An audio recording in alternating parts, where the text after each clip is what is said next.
Hey, what's up, everybody? Welcome to another show with me.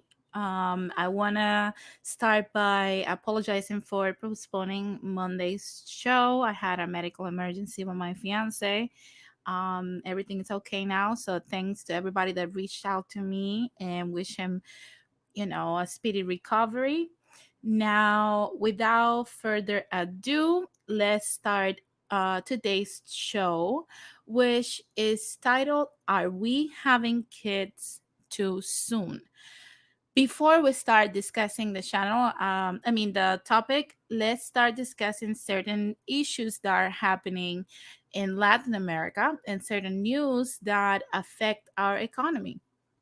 So, for this week, I don't know how many of you guys are aware of what's happening in Colombia, but recently in Colombia, there's a lot of massive protests that erupted in the last few days because there's some people that really just got fed up by the economic plan that the government decided to implement as a result of the COVID-19 um, economic impact they had. And, it's been going crazy. The police over there in Colombia are killing people in the middle of the street. It's going out of control.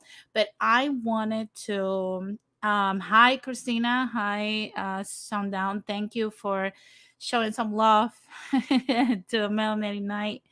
Everything is good. He had some oral surgery, still recovering from his jaw and everything, but everything went down really good. So thank you. Now, I want to share with you guys what, like, an overall information of what's going on in Colombia, right? So I'm going to share with you guys. Give me 1 second. I'm going to share with you guys.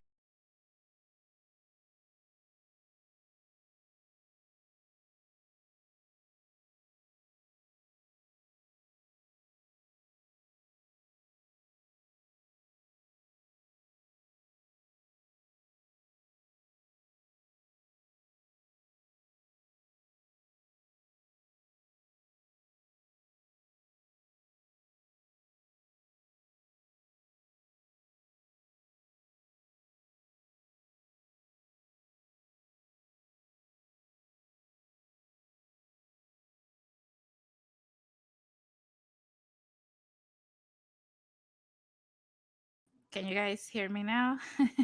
Sorry. I'm gonna try to share the.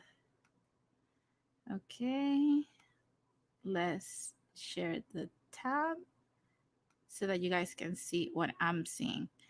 Okay, so basically, there's three factors about what's happening in Colombia, right? I'm gonna try to, do like a brief, um, like a brief to you guys so you guys can understand, like, very simple. Basically, what the government decided to do is lay like a specific law of solidaridad sostenible. Basically, they're going to increase taxes and um the median class and also the poor class, and this is to cover basically the expenses that the government in Colombia had to incur due to the COVID-19. Right now, I don't know if you guys know, but in Colombia, COVID-19 is running crazy. He has killed 72,000 people, and he has a lot of people in the hospital right now because they have like a major outbreak of COVID-19. So basically, what the government is trying to cover is a tab of 6.3 million USD.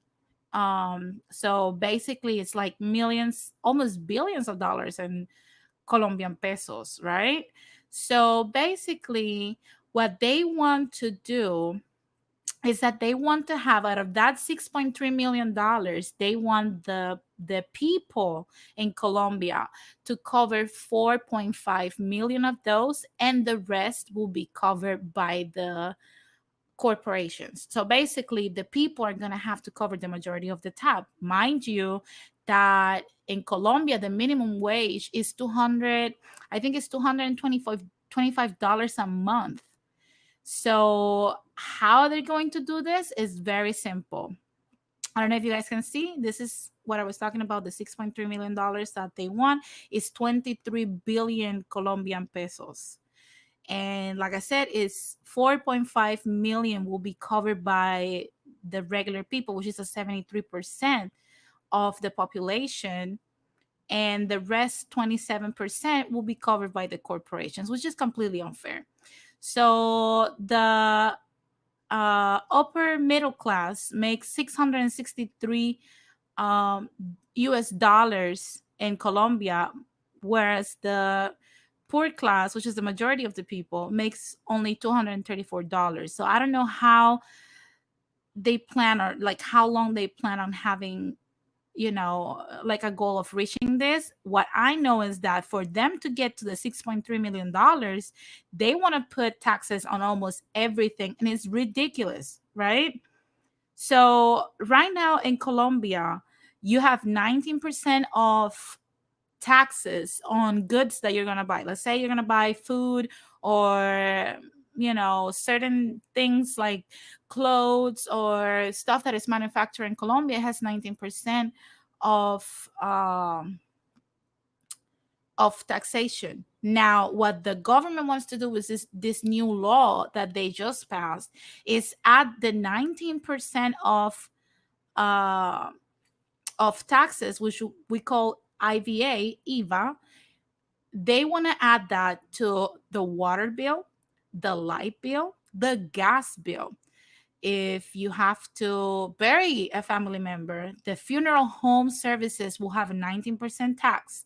Also, if you want to buy electronics, you will have to buy it with a 19% tax, like computers, cell phones, and other things that were until now exempt from the 19% tax.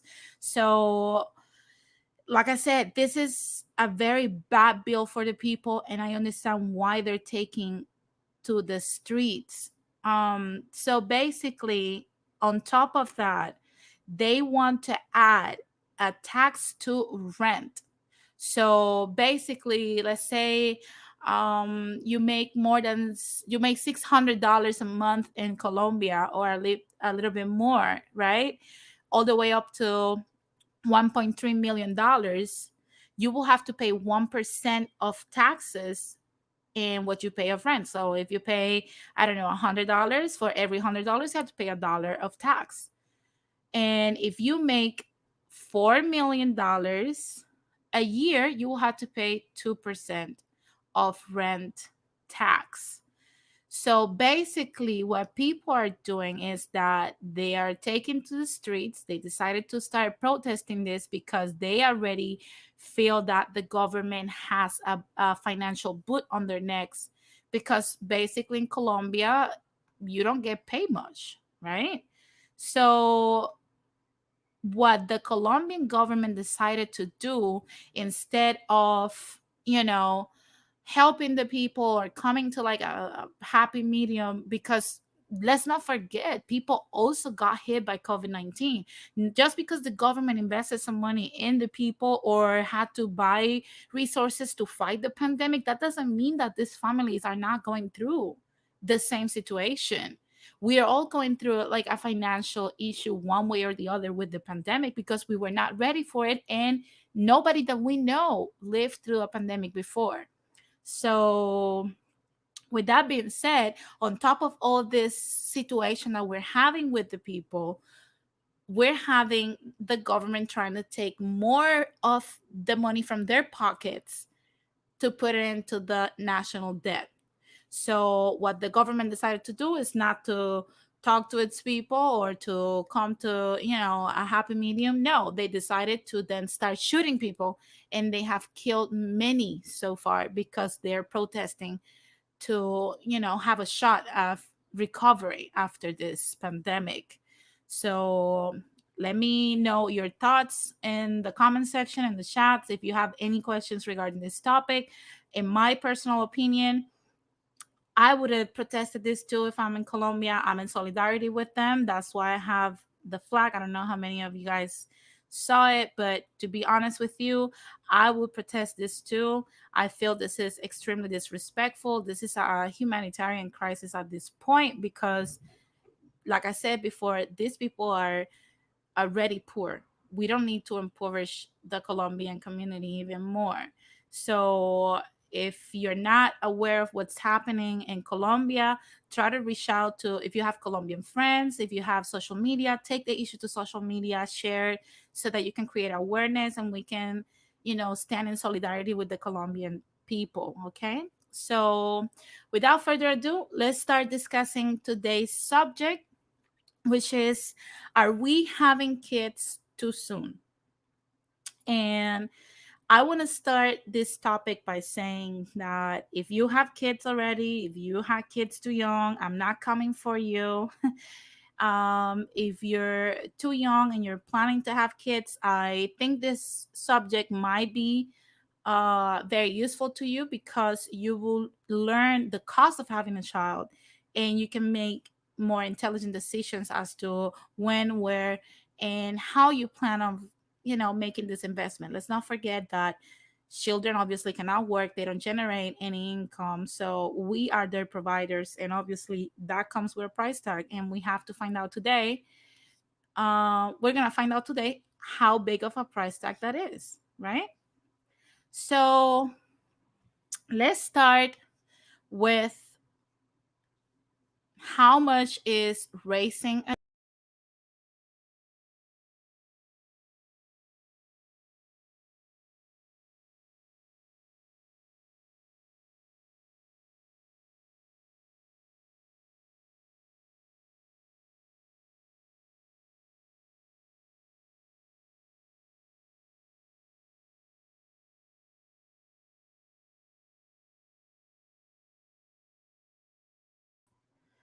Give me 1 second.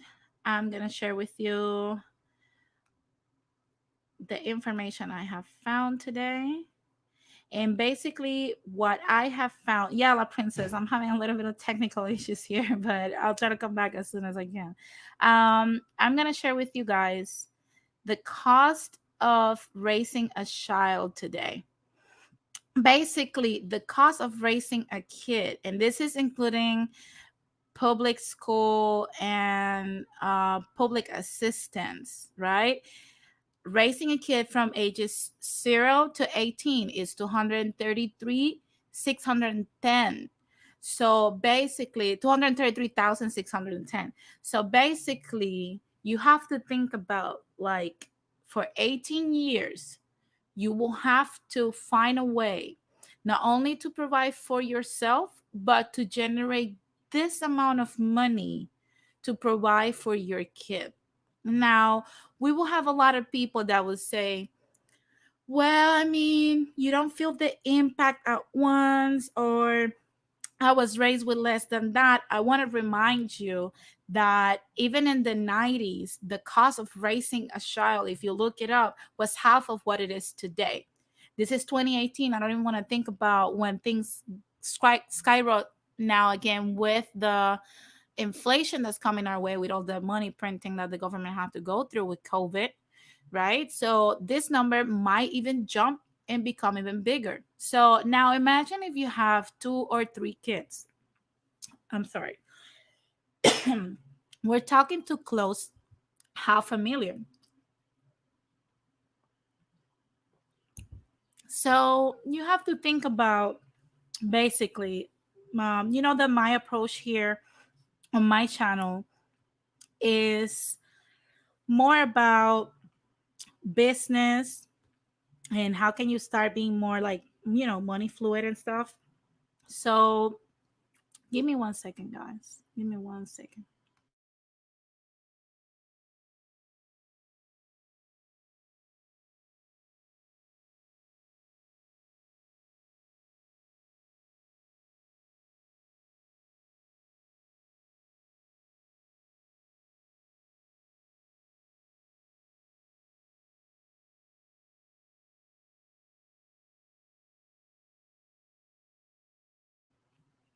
So basically, if we have, let's say, one kid, but we want to start a business, right? Everybody knows that the youngest your kids are, the more you have to pay for childcare. Why? Because kids are not self sufficient yet. They don't know how to do a lot of things. Hi, Morena. Shout out to you, to Blood Moon, to King, to La Princess, to Music Only. Um, so basically, what we're seeing in our community is that we're seeing like at least Latino families have two kids. And many of our families have only one parent. So when you combine the factors that we have, a medium of two kids plus one single parent households, and then we don't go to college to obtain at least a degree to have like a decent job, which is the path the society tells you to take, right? When you take that into consideration, it's not you're not going to have a comfortable life. You're not going to have room to save. You're not going to have room to get into real estate, to start a business. You will have to sign up for a life of work. And I wish more people will understand what I'm saying. It's like I'm not coming for anybody that has kids or, or had kids or had a career. What I'm trying to say here is for people like, not even myself, for people like they're starting to think more strategically before having kids or having a business and want to invest their money wisely. We need to become more aware of how much we're really spending. I think in our community, we're overspenders. And I'm going to try to prove that through certain things. I'm having a little bit of technical issues, but I'm gonna try to show you guys how much as Latinos we overspend. Give me 1 second.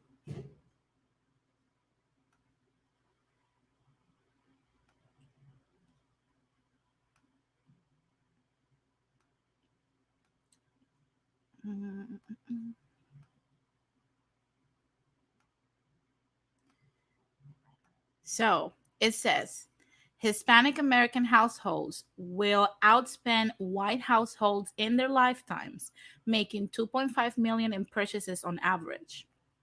On average. And this was, as you guys can see, 2019. So if we're making purchases for $2.5 million, what does that mean and what does that represent with us having kids? Easy. We're buying too much. We have kids and we are taking them out too much. We're spending our money. It's coming out of our community. We're not having like a good money retention. Like the money does not bounce enough in our community to create wealth. We're not investing, we're not saving, we're not investing in real estate, we're not starting businesses that are, you know, with like the business with a business plan in mind that we can expand and create generational wealth. So I believe that if we are not financially stable, if we don't have a plan, we should not be having kids. Okay, we don't responding to what King said. King, I don't believe that college education is needed nowadays to make money, to be honest with you. There are many ways. As a matter of fact, I'm gonna dare to say that we don't even need a business to actually make money. There's 34 million businesses in America alone. You just, if you want to make money, you have to find ways to work with what we have. I will discuss that on another video because I want to show guys and girls that want to get into business how you can still make money without having to start your own business, right? So basically, um, talking about what I was saying, that people will come for me and tell me, because I've said this before, and a lot of people would tell me like, oh, I can have kids because my parents had me when they didn't have nothing, and look at how I am. And I'm like, yeah, you had to go to public school, which basically your parents had to let the taxpayers pay for your education. And we all know that's not the best education. We all have to go through it. I mean, to a certain degree. And we're not going to be ashamed because we had to. But now, what are we giving our kids? You know what I'm saying? Like, it's not, we should not be doing this as a cycle. We're supposed to give our kids a better future than the one we had. So, with that being said, having kids also will stop you from concentrating on what's important, which is retirement, real estate, and also entrepreneurship. There's almost no room for you in today's economy to have two kids, a business, invest in the stock market, or get into corporate America, and then coming home and taking care of all the things that have to be taken care of. Let's be honest. So my advice would be um to just put a hold in having children. I don't think there's nothing wrong with having them. If you already have them, well, you have to work on the side to, still overcome that. I believe that you still can. Like, for those who have kids, there are many ways where you can start. Like I said, you don't have to start your own business. I'm going to discuss that later on. You can find other ways to outsource the help for your business or do certain things. But I think that in the point where are financially, having kids will block you, especially if they're out of the time where you're supposed to, and if you don't have the help that you're going to need to have kids, it will stop you from moving forward. Like, there's no way that you will be able to give your kids a better future and to fulfill the stuff that you have to fulfill in order for you to be comfortable. And then you'll be a liability, and your kids will be your retirement fund. And we will be going in cycles. And I think that's the problem in our community in Latin America, because we use our kids as a retirement fund, and the kids use the parents as an emergency fund. So nobody prospers. That makes sense. So Sundown is saying, I hate public schools because they teach all kids the same way when we all learn different. Exactly. Public schools, I mean, I was 3 years in public schools, and then my parents decided to pay for a better education. My dad worked really hard, but he had his business, and it was extremely hard for him to have his business. My mom still had to work. And eventually, when he broke out, my mom didn't have to work, but it took him a while to put us in private school because of the same thing. So, like I said, Morena says, I moved to Texas to be more financially stable and the excellent school system. Yes, Morena, because in Texas, many places, the taxes for real estate are higher because you have to pay a tax that goes directly to the school system. So the schools are a little better in Texas, especially in San Antonio, I believe in Fort Worth and Houston, if I'm not mistaken. Correct me if I'm wrong. But basically, that's what it is. So, yeah, Texas, when it comes to the public school system, they have one of the best, in my opinion. Um, so basically, let's see. Blood Moon says, Sundown, it doesn't have to be name brand, but at least new clothes. Yeah, I don't, you want to know something, Blood Moon? I don't believe in brand clothes. I believe that instead of buying the brand clothes, buy their stock. And that's a more intelligent spend, and buy cheaper clothes. Now, you can buy decent shoes and decent accessories, but they don't have to break the bank. You don't have to be buying the Gucci's or the nothing. You should just buy regular clothes at an average price, I'm sorry, and you don't have to spend a lot of money. I will prefer that people, instead of buying the Birkin, invest in Birkin in their stock instead of just buying the Birkin, because that decreases in value. And instead of just the stock that doesn't, even if the Birkin increase in value because it will become vintage, you will have to wait more than if you invest in the stock, in their stock, and then it goes up and it can even blow out of proportion because you never know what can happen, right? King says, out of all the years in school, I took a financial class for 2 years and it was an elective that I selected. It should be a requirement. For sure, King.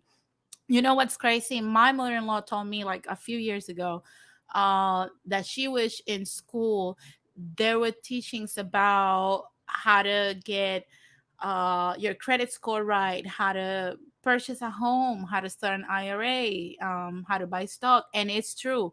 We don't teach these kids this stuff in school because the system feeds off of you being poor. It doesn't work the other way around. The more people we have at the bottom, the more money I can make for myself and extract from people at the bottom. So the government's not going to teach you these things. You have to, unfortunately, if you went to public school, you will have to find these resources yourself. They're available and it's doable. We've seen it many times. Most and the majority of the millionaires today were not born into wealth. They created their wealth because they were more curious about this stuff. um so basically, adding to this, I want to add the problem with teen pregnancy. And I know that's a very delicate subject because many people, you know, go into this, but something that really worries me about our community is how young we're having kids.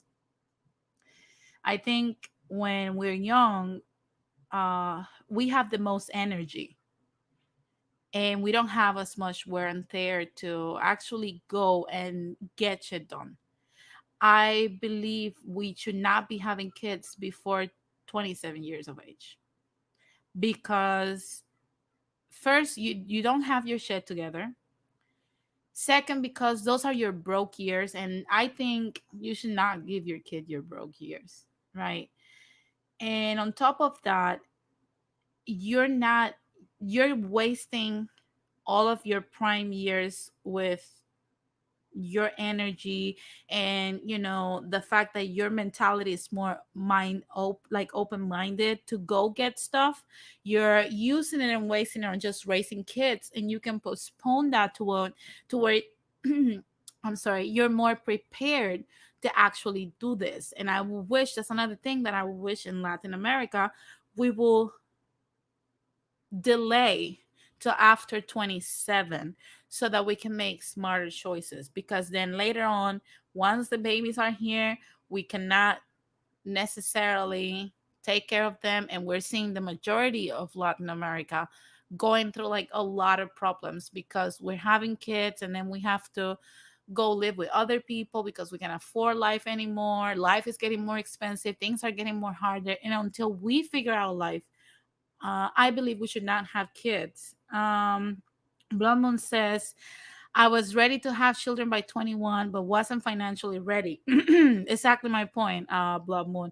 Mentally, probably you were, but financially, because of the way in our upbringing, like the way society doesn't groom us to be corporate savvy and to do certain things and move a certain way financially, most of us are not ready at 21. So, at that age, you're flipping burgers, frying the fries, getting the mail as an intern, whatever you have to do. Um, King says the poor class always have the most babies. Yes, we're seeing a very rare thing with certain wealthy groups. It's very rare to see wealthy people with more than two kids. I would say it's very rare. Like I've seen only like having more than that, probably the Kardashians or Angelina Jolie. But other than that, it's very rare. I see more poor people having four and five kids. I don't know how they can afford them.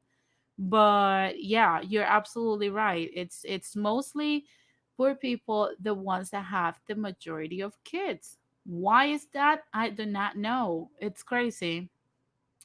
But back to what I was saying with the teen pregnancy, I'm going to share something with you guys, and I'm not saying here that you cannot have any success. You can. It's just going to be very hard. It says teen pregnancy in California. In 2020, the expected number of pregnant and parenting teens and young women in California could fill both San Jose State and San Francisco State University campuses. But without support, less than 38% of these young women will finish high school, let alone college. You see, guys, there's a lot of people that will come for me because I'm saying these things, but numbers do not lie. I can lie, they can lie, numbers will never lie. And the numbers are telling us that less than 38% of these women will finish high school, let alone college. This is just another piece of evidence that having kids too young can fuck up your future. Having kids too young will not let you make decisions that will further you. So at some point, you will become like a roadblock in your kid's future, if that makes sense. Because imagine if you don't do these things and then you get like a whatever job that doesn't even require you a high school diploma, and your kid needs some guidance in the future. You will not understand these things, because what if your kid doesn't have a kid as a teen? You will not understand this. But eventually, when your kid continues with their life, and let's wish that that kid will go into college, or if not going into college, will get into corporate America or start their own business and be very successful, you will use that kid as your retirement fund, because you obviously don't have one. So when you have a kid, you literally mess up your life if you do it when the time is not right. It says, only 38% of teen mothers have ever finished high school, and less than 2% finished college by age of 30. That means, for example, I'm 33 myself, right? So let's say that if I wouldn't have a kid as a teen, probably I wouldn't have been this 2%, or who knows. It says effects of teenage pregnancy. Teen pregnancy is both a symptom and cause of poverty. Early pregnancy and teenage parenthood create significant barriers for both a mother and her child to prosper.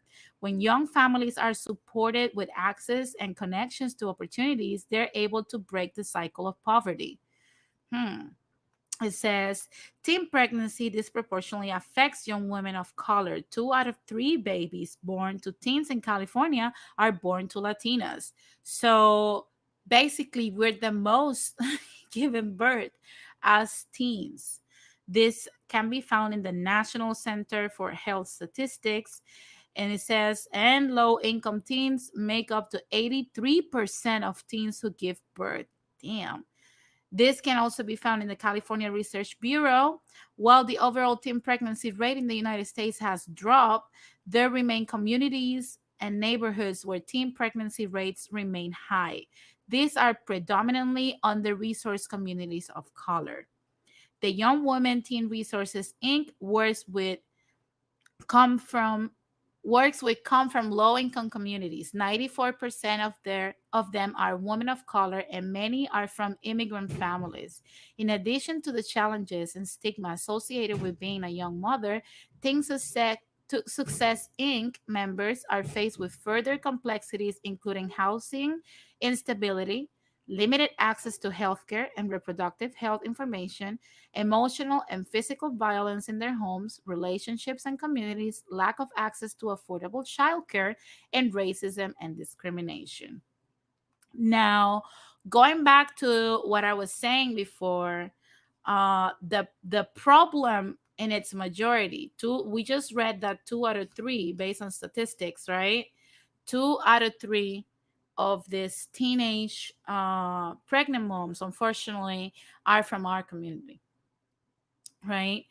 And to add up to that, we're not finishing college, we're not finishing high school, we're not finishing, we're not getting into entrepreneurship, we're not doing a lot of stuff. And what worries me about that is, as a community, where are we heading? Where are we directing our kids? Because I cannot teach my kids, right, something that I have not learned, because we're seeing the cycle. I can only speak for Puerto Ricans, right? I've met many girls that their only goal in life is to be their mom's neighbor in the projects. We can't continue in this cycle. It's breaking our community. And then we can later on continue uh, to say, oh, we're in poverty, we're in poverty. We're in poverty because we're making life changing decisions without thinking them through. And I would wish that more people would sit down with their kids and explain to them, you can, do whatever you want. I just want you to know that when you have a child, you will have to take $250,000 and put it towards that child. Otherwise, you have a very bad life. And see how they take that information so that we can help our future generations make smarter choices when it comes to their money and how they administer the money. Um, let's say it says Sundown says welfare helps those in poverty. Exactly. Yeah, but at the end of the day, Sundown, if you think about it, where welfare comes from, welfare comes from us. Right now, you know that America is overtaxed. It's still we have a national debt of almost $30 trillion that they say the government said that it will be paid in 225 years. So like I said, we can be adding to that. And then on top of that, we have the situation with the OnlyFans woman that I will talk later. We have the gangbangers being in large numbers. This is not going to be a sustainable society if we continue down this path. Um, Music only says we need to first prepare financially and then have kids minimum 3. I agree with you 100%. The first thing we have to do is prepare, and then after that, have as many kids as you can afford. Like, who am I to stop you? If you want to have 7, have 7. It says otherwise we're going to end up as Japan. Yeah, for sure, we have to. But at the end of the day, music only, you have to think we're also overpopulated. And not only that, most of our population, at least in America, 80% of the population is poor. It says lack of parental guidance, Blood Moon says. Yes, is literally lack of parental guidance. I will put this on a parent any time of the day. Like if you have somebody from 12 to 17 or even 18 years old getting pregnant, that's on you as a parent. I'm sorry. I don't care if you come for me, if you hate me for what I'm saying, it's on you. Not because you have to lock your kid in the house. I wish we would relate to our teen selves. When I was a teen, I was such a rebel. I admit that. But I admire my dad for talking to me about certain decisions that I was making as I was aging into my teen years. And he talked to me like I was a normal person, like I was a young adult. And he will not tell me don't do this or don't do that. Do what you want to do. Now I want you to know that this and this and this can happen to you. Now with that information, make an intelligent decision. And thanks to his way of talking to me, yes, I would not tell him that at that point, because of course I'm a teenager and teenagers know one thing, and it's just hate your parents, right? But at least when I was out with my friends, my dad teachings and whatever he told me that could happen to me was in the back of my mind, and I thank God did not make stupid choices like that. Inquisitor says St. Catherine of Siena was the 19th child of 23. Imagine if her parents said to themselves 18 kids were enough. Well, Inquisitor, we're not living in those times. If we have 19 kids today, I'm pretty sure you'll be homeless. Um, King says single parents equals more crime. Definitely, because poverty, people don't understand. When you see high crime, you see higher crime in more poor places. Like the poorer a community is, the more crime you will have there. So it starts from the basic unit. The basic unit of a society is a family. A group of families forms a community. A group of communities forms a society. So if the basic unit of our society is the family and our families are trash, our society will be trash. So yes, definitely single parents, more crime. It's just one parent in the household that cannot take care of the kids full time, cannot provide for the kids full time unless you're a millionaire. and that will equate more crime. Um, Sundown said, "My mom had eight. How was? I wonder how was your childhood, Sundown? It seems like it was interesting, you know. And I don't blame them. You know, people, not to be messed up, but in Puerto Rico, we still have some families having more kids. But my dad, for example, my dad and his siblings are 13, so you guys can only imagine those family reunions. On top of that, my mom's family, they're nine kids. I cannot fucking imagine raising all of those kids. I will go crazy. Would you guys imagine me with 13 melanated knights around the house running after me? This one said, King said, life is not a video game. Be smart, make decisions that can improve your life and your children's life. Yes, I wish we will make decisions that we will think thoroughly, and that we will take life more seriously when we're younger. And that's why I said before, I do blame the parents 100%. Every time I see a teen pregnant or a teen parent, I blame the parents, because the parents, instead of teaching the kid the consequences of that, they decide to just tell the kid, oh, don't have sex, or, you know, be abstinent, or, you know, you're a stupid motherfucker, or whatever they want to say to these kids. But they did not talk to the kids. You know that that parental relationship was trash. He said, my mom had, someone said, my mom had eight brothers and sister. My mom had just three kids. Oh, okay, okay. She had eight brothers. Yeah, during that time, so now many of the families were like huge. We used to make joke, like me and my cousins, we used to make a joke about my grandma and my grandpa. Like there was no TV, no radio, no internet, no nothing, definitely, because they had like a lot of kids.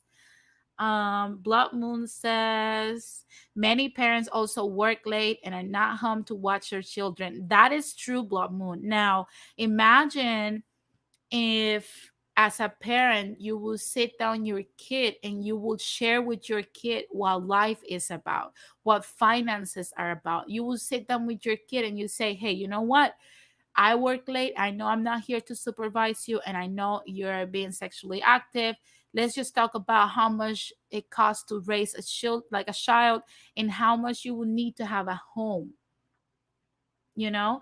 And that way, I think if we start seeing our teenage kids in our younger generation, seeing them as a young adult without wear and tear, because that's what they are, you know, I think we will have, this result will shrink, because they will understand, yo, I don't want to be broke. You know, I know I'm not going to be able to afford shit. I'm not going to be able to go to the movies. I'm not going to be able to get lit. I'm not going to be able to go clubbing. So I will just have, if they want to have sex, so they're entitled to do so, they will do it like in a more safe way. There's a lot of, you know, birth control. There's a pill, a sticker, the only thing we don't have is a tattoo, but we have a lot of birth control out there. Jose Negron says, hi, Jose. Thanks for tuning in. He said, my mother raised eight children with almost no help from my father. Yes, back in the day, that's what happened a lot. But it was a very hard life for the mom. So I admire your mom for doing that. I commend her for holding the front, because that was really hard work. Um, Morena said, especially first generation kids of immigrant parents, definitely. We bring that from our countries, because in our countries, man, pregnant girls range anywhere from 14 to 23. This one said, Dr. Orus says, Dominicans are hardly represented in this world. I don't think your dog headed advice is for us. It's only you Boricuas and Mexicans. Well, I do not think that's the case. I know many Dominican people, and you know, my stepmom was Dominican too, and she will differ with you if she will read that, but that's okay. El Inquisitor says, I know you're not religious, but Catholics out there need to know it's not up to you to determine how many kids to have. We take the children God sends. That could be 0 or 20. Not, no. That is not necessarily true, Inquisitor. We cannot let, okay, this is the problem with our community. We like to leave things up to chance and call it God's intervention. No, you cannot. God is tired too. If we're gonna go by that rhetoric, like how many things are you gonna put on God? God has to keep you healthy, financially stable, alive, your kids fed, and give you as many quote unquote blessings that you want. You're putting too much stuff on God, way too much stuff on God. You have to be the outer and creator of your own future and your own destiny. We have to stop living our destiny and our future in the hands of God, which basically is like, oh, I'm gonna spend today all the money I have. God will provide. You can't do that anymore. It doesn't work. Music only said, if only men work, the value of work will be much higher and having a family will be way easier. Music only, look, I believe Latino men are hard workers. I don't see a lot of Latinos that are lazy, to be honest with you. That's very rare in the Latino community. Now, I will say that men reach their financial success later on in life, especially when you come from nothing, and most of us come from nothing, right? So if we're able to stick by our men and like a little bit longer, and men will postpone starting a family till like they're in like 35 to 35 to late 30s, I think they will have like a very like a different financial position. I don't think, I think, Latino men are hardworking men. It's just, they need to wait a little bit longer to have kids so that they can see, be more financially stable instead of just having kids and just having to work until their body breaks down. um Hi, Carlos, nice to see you. Yeah, I know you're late, but it happens. And that reminds me, everybody, make sure you like, subscribe, and hit that bell for future streams so that you're notified in time. Um, Let me see. La Princess says, God does not decide the number of your kids. Take accountability for your life. Don't be lazy and blame it on religion. I agree 100%, La Princess. I think we need to take all these things out of our quote unquote God. I don't think God intervenes in that. I think God is ashamed of your choices when you leave it up to Him to give you 17 kids. Um, Now, Blood Moon said, Inquisitor, as long as you have the money, have as many kids as you wish, but God will not provide. It's up to you. Exactly, Blood Moon. Jose agreed too. He said, we're all accountable for our actions, 100%. And Dr. Horus said, you're right, Inquisitor. It's disgusting and big headed to think you can tell other people of other cultures how many kids they could have. Like I said at the beginning, Dr. Oris, I think you tune in late. I'm not here trying to police people. They can have as many kids as they want. I'm just here giving my personal opinion. If you want to say your personal opinion, I'm opening the lines for people. I'm going to send the link in a minute. But to be honest with you, I believe that the problem we have as a society today stems from that. It definitely stems from that because, to be honest with you, um we can no longer afford to be doing these things and saying, I'm gonna leave it in the hands of God and then complain. If you're gonna leave it in the hands of God, trust me, I support you, but then later on, do not try to leave it in the hands of the taxpayers and ask for welfare. How about we start doing that? How about we start, if we're going to leave things in the hands of God, like we say, let's also not leave it in the hands of taxpayers and ask for welfare in the future, or ask for handouts, like many people call them. Because, one thing is that you can admit, hey, you know what? I made a mistake, I need to, I'm sending the link so that if people want to express their opinions, they can. um so I'm gonna let Hossein in 1 second, but to be honest with you, like I said, we need to take this into consideration and not keep leaving stuff up to chance, and take accountability for our own actions. Now let me add Jose. Hi, Jose. How are you? Good evening. How are you doing tonight? I'm very good. It's nice to see you. Well, first of all, I just want to say thank you for allowing me to participate in this live stream. You're always welcome here. No problem. Okay. No, I just want to give my 2 cents regarding the situation. First of all, let me just state a disclaimer. I don't have any children. Okay. Me neither. Me neither. Okay. But you know something? I'm Catholic, and I didn't deeply believe in God. But there is a thing called accountability. Yes. Okay. It's kind of crazy to blame God if you have like 8, 9 kids.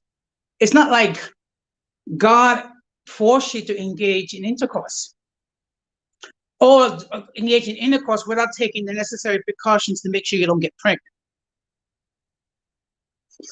And of course, people say it's easy for me to talk, but that's just my viewpoint.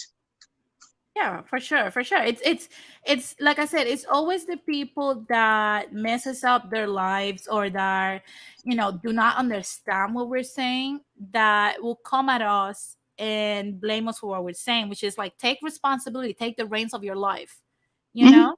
Make intelligent decisions that will pay off. And at the end of the day, it will be a better outcome for your family. Like, how much do you really care about the kids you're bringing into the world if you're bringing It's, them to suffer?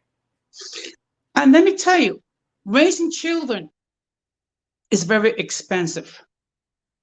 I mean, and I'm not just talking about feeding them, clothing them, providing a roof over their heads. But in today's society, if children are lucky to have both parents have to work in order to survive, which means you're gonna have to pay for childcare. And if anybody that lives in New York or anywhere else, in any big city knows, childcare is very expensive. Yeah, here in Los Angeles, it's $2,000 a month. That's incredible. It is crazy. Yeah. I'm flabbergasted that people can afford this, and they're teen parents. I believe people don't understand this. Like nobody can afford that if you did not organize for this before. Well, fact of the matter is, how many working people can afford $2,000 a month in childcare? I mean, if you're living like in New York or Los Angeles or anywhere in the big city, it's very expensive. Okay, and and I work in social services for the city of New York, So and you understand this. yeah, oh yes, I You're do. an expert in this, Jose. No, I wouldn't go there. I wouldn't go there, but I do have, God gave me a brain, okay, Of course. and God gave me intellectual capacity, okay, and the fact of the matter is, unfortunately, we have a lot of single parents, most of them women. Many times, through situations not their own, because the husband or the boyfriend leaves, or the husband or the boyfriend dies, or some of them, unfortunately, they don't make the best choices as far as a lifetime companion. Of course. So that means they have to be mother and father. They have to go work, um, to bring home the bacon, to make sure that they pay the bills. Somehow try to scrape up some money to pay for childcare because you don't want to leave your child unsupervised. Exactly. No, no responsible parent will ever leave their child unsupervised. And the fact of the matter is, here, no, many of the municipal employees are single parents, and that's a fact. And I've never been a parent. I never had children, but I can just imagine the struggle single parents go through. Yeah, I literally I commend any single mother or father that are raising kids. They are made of steel. Yeah. because I don't even want to think about all the struggles and the frustration they have to swallow on their own to raise these kids. That's a hard task to do on your own. And the fact of the matter is, my mother, God rest her soul, because she passed away last year. My mother was an amazingly strong woman. And the values I have is for my mother. Okay. Um, I'm the beat, sorry. I'm sorry about your mother, Jose. thank you. And my mother taught me to be respectful. My mother taught me to treat women like queens, as the queens that they are. Okay. My mother taught me that you treat people the way you want to be treated, and then you Exactly. do, and then you do your best to try to get along with everybody. And and my mother, I think she did an amazing job with me. Yeah, she did. She did. Hmm. She did. And it's like I said, there's a lot of single moms out there that, and single parents, single fathers still that are, working really hard to make, the best kids they can put out there and to make them better than they were. And they are accomplishing this. And Yes, let me tell you something, that is not the majority. So your mom really work hard for her to create you, because there's a lot of single parent household kids that do not turn out like you. In its majority, they don't turn out like you. When we have kids on a single parent household that turn out like you're the exception. The majority either resort to crime or don't complete or have a career. There's a lot of things that happen with the single parent household dynamic that are what we're seeing today as a negative in our society. So consider yourself very lucky, and your mom literally like made of steel, like a warrior, because to bring somebody that's still productive, can contribute to society and is a good active in society, is very rare for a single parent household family to produce. And like I said, there's a lot of people that don't understand the amount of work that your mom had to put in you. that is sad but true. And then they have their misconceptions about single parents. And when I hear some of the what I call boys, because they're not men in my book, talking about, I'm not going to date a single mom because I'm not going to raise her kids and all that kind of crap. First of all, um, single mothers, I mean, responsible single mothers are extraordinary. Yeah, they are the exception for sure. Okay. And it's not okay. And it's not like they're looking for any whatever to fill the following figure. Okay. Because first of all, the responsible ones, they're going to scope those guys. And I mean, scope Yeah. from head to toe to make Yeah. sure that they are, a good fit with them. Yeah, they're like lionesses. They're like a lioness. They will not let anybody near their cub that they don't think is not a threat. Like I've seen it. You can see there's two different types of single moms.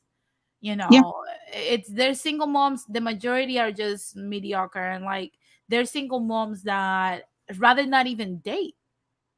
I've seen true. this with my own eyes. I have a friend that she's an older lady, and she even said it to me. She's like, when I was raising my three kids, I decided to not even date because I didn't want to bring nobody around my kids. And I decided to work hard until they were older.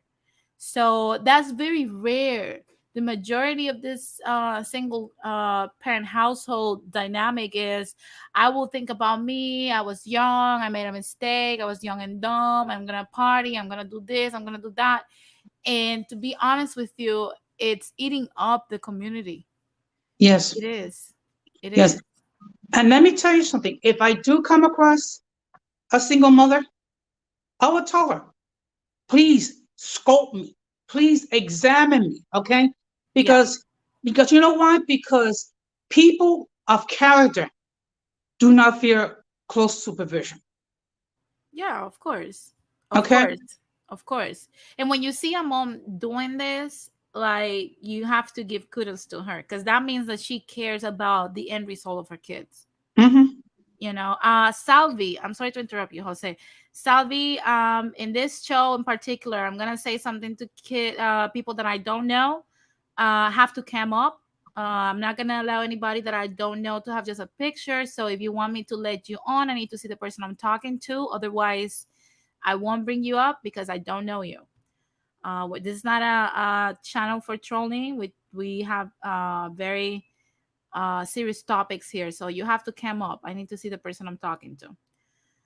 So let's go back to what we were saying, Jose. Yeah, I agree. Single moms, let me add Sundown. Hi, Sundown. What's up? Hey, hey, hey. How's it going? Good, good. How about you? Good. About to hit this gym. I went for my pre-workout to kick in. I just wanted to talk for a bit before I left. So, what do you think about the topic we're going through? You think we're having kids too soon? Okay, so what I think our biggest mistake is we're trying to for a lot of Americans, we're trying to become financially stable. I mean, the chat, we all agree that we don't want to have kids until we're like financially stable. But one thing that we don't realize is the cost of living, it keeps rising. So, me speaking from experience, when I was 20, I was like, okay, I want to have, you know, a stable income. I want to um, be able to take care of myself and somebody else before I even think about having a kid. And before I knew it, 10 years went by. And I'm like, Jesus, I was so worried on making sure that I was financially stable so that I can have kids that 10 years went by and I still don't have kids. And now the cost of living is even more expensive. So if I was to have kids now, I would have to spend more versus if I would have had the kids back when I was in my early 20s. Yeah. So I think what happens is a lot of people tend to push off having kids because they want to be financially stable first. And time just passes and passes and passes.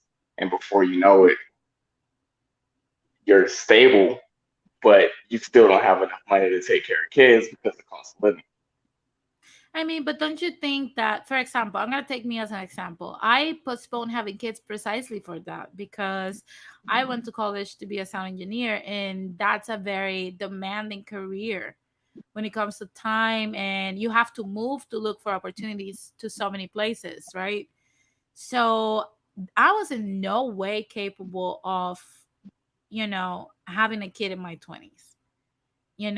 Even if today, let's say tomorrow, I lose everything and I become homeless, I will be better fit to be a parent today than I was in my 20s, for sure, because I'll be able to make more intelligent decisions with my money than I was in my 20s. So even if I'm broke, don't you think that, you still have more maturity when it comes to our spending than when we're in our 20s?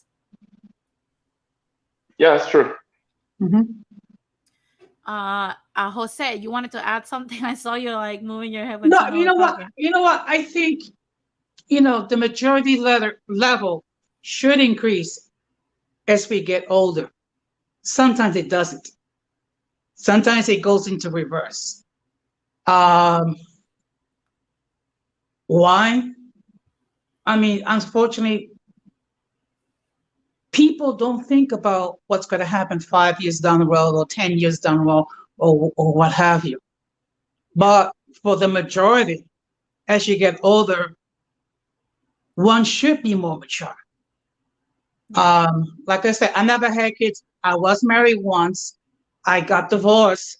And actually, prior to my ex getting married to my ex-wife, she was operated so she couldn't have any more kids. And one thing is I always wanted to have children of my own, but at the time I love her so much Yeah. that even though she cannot physically give me children, I mean, there is, she had two children of her own, and plus There's always adoption, where you can provide a loving and nurturing environment for children who don't have one. Yeah. Yeah, for sure. It's and that's another thing that, we don't contemplate in society today. I've heard a lot of people telling me like, "Oh no, like I don't want to bring nobody's kids to my house." I'm like, even animals do this stuff. They take care of their own. And it's so weird that, we are so like, I would say mold into this type of person, where we're not and it goes back to what we were talking about, the having kids too young or having kids when you're not financially stable and so and so. We're not making decisions in life intentionally. We're Hmm. just making accidental choices. Oh, today I woke up and I had $20, and I'm gonna go and like spend it at Taco Bell and have the extra whack and stuff. And tomorrow, what you're gonna do? Oh, I don't know. Whatever happens. That's how we're living life. That's how we're living life in every aspect, even in our professional lives, in our personal lives, in important decisions that will change your life. We're still making the same choices, which is why I even started this channel, because I got fed up of seeing people making choices financially that will always leave us Latinos at the bottom. And not only Latinos, minorities in general. This show is mostly talking about us, but any minority can relate to it. We have seen this in every single one of our communities, right? Hmm. Um, And I'm sorry. no, go ahead, go ahead. No, because before I was working for the city of New York, I used to work in foster care for 5 years. Hmm. Okay. And what I used to do, I used to prepare people to become foster parents. Okay. Okay. And, with the option of either becoming foster parents or hopefully adopting.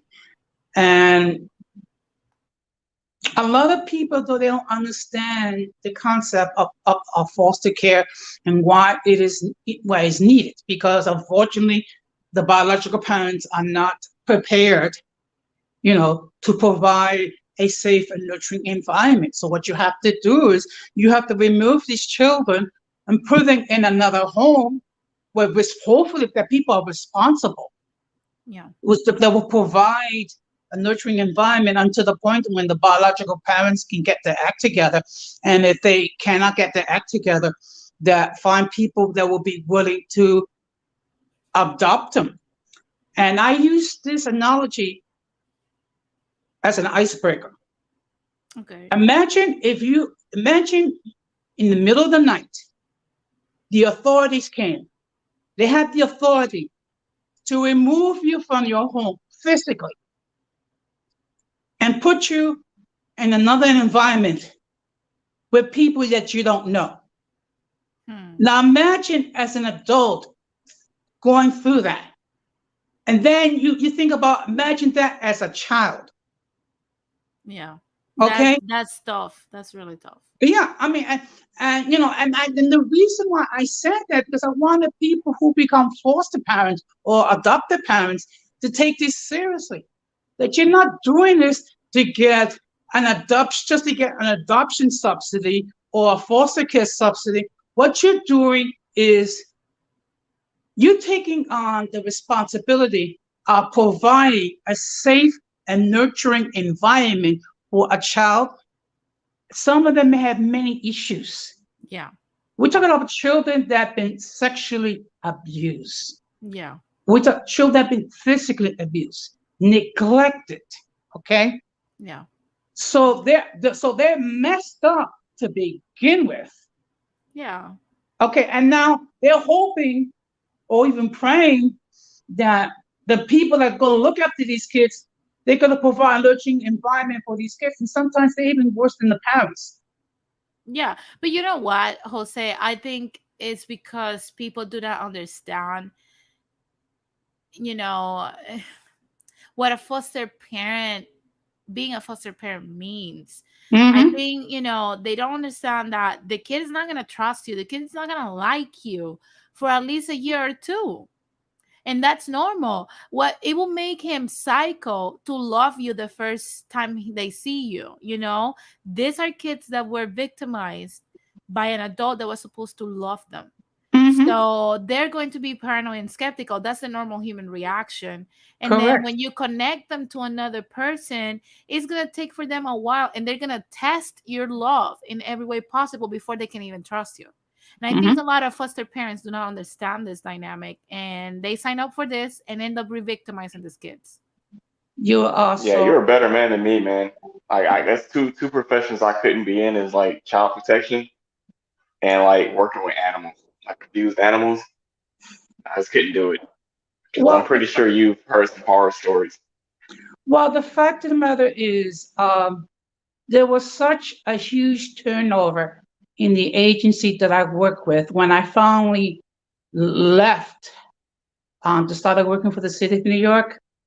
I was like one of the veterans, and I was with the agency for less than 5 years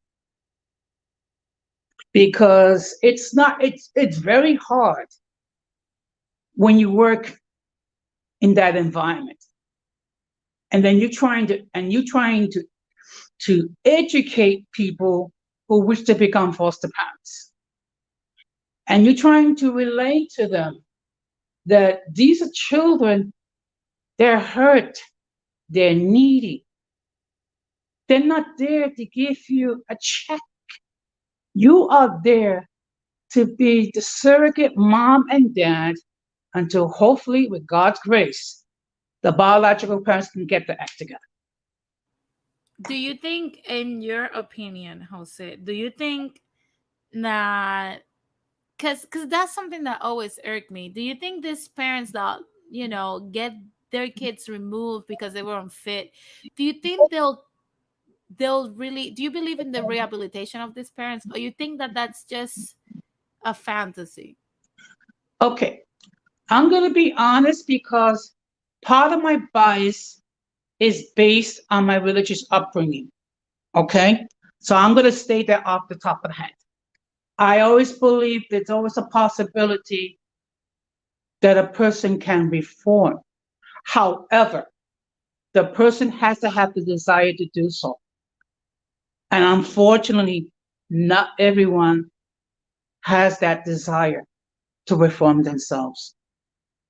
Now, I know I sound a little bit too religious or whatever, but that's a reality. People can change, but they have to want to change. So basically, I mean, if you would say out of every 10, how many you say want to change or want to have their kids back? Perhaps 50%. 50%? That Perhaps. perhaps it's 50%. That's Yeah, insane. and and part of the problem is there is not a lot of resources for these people.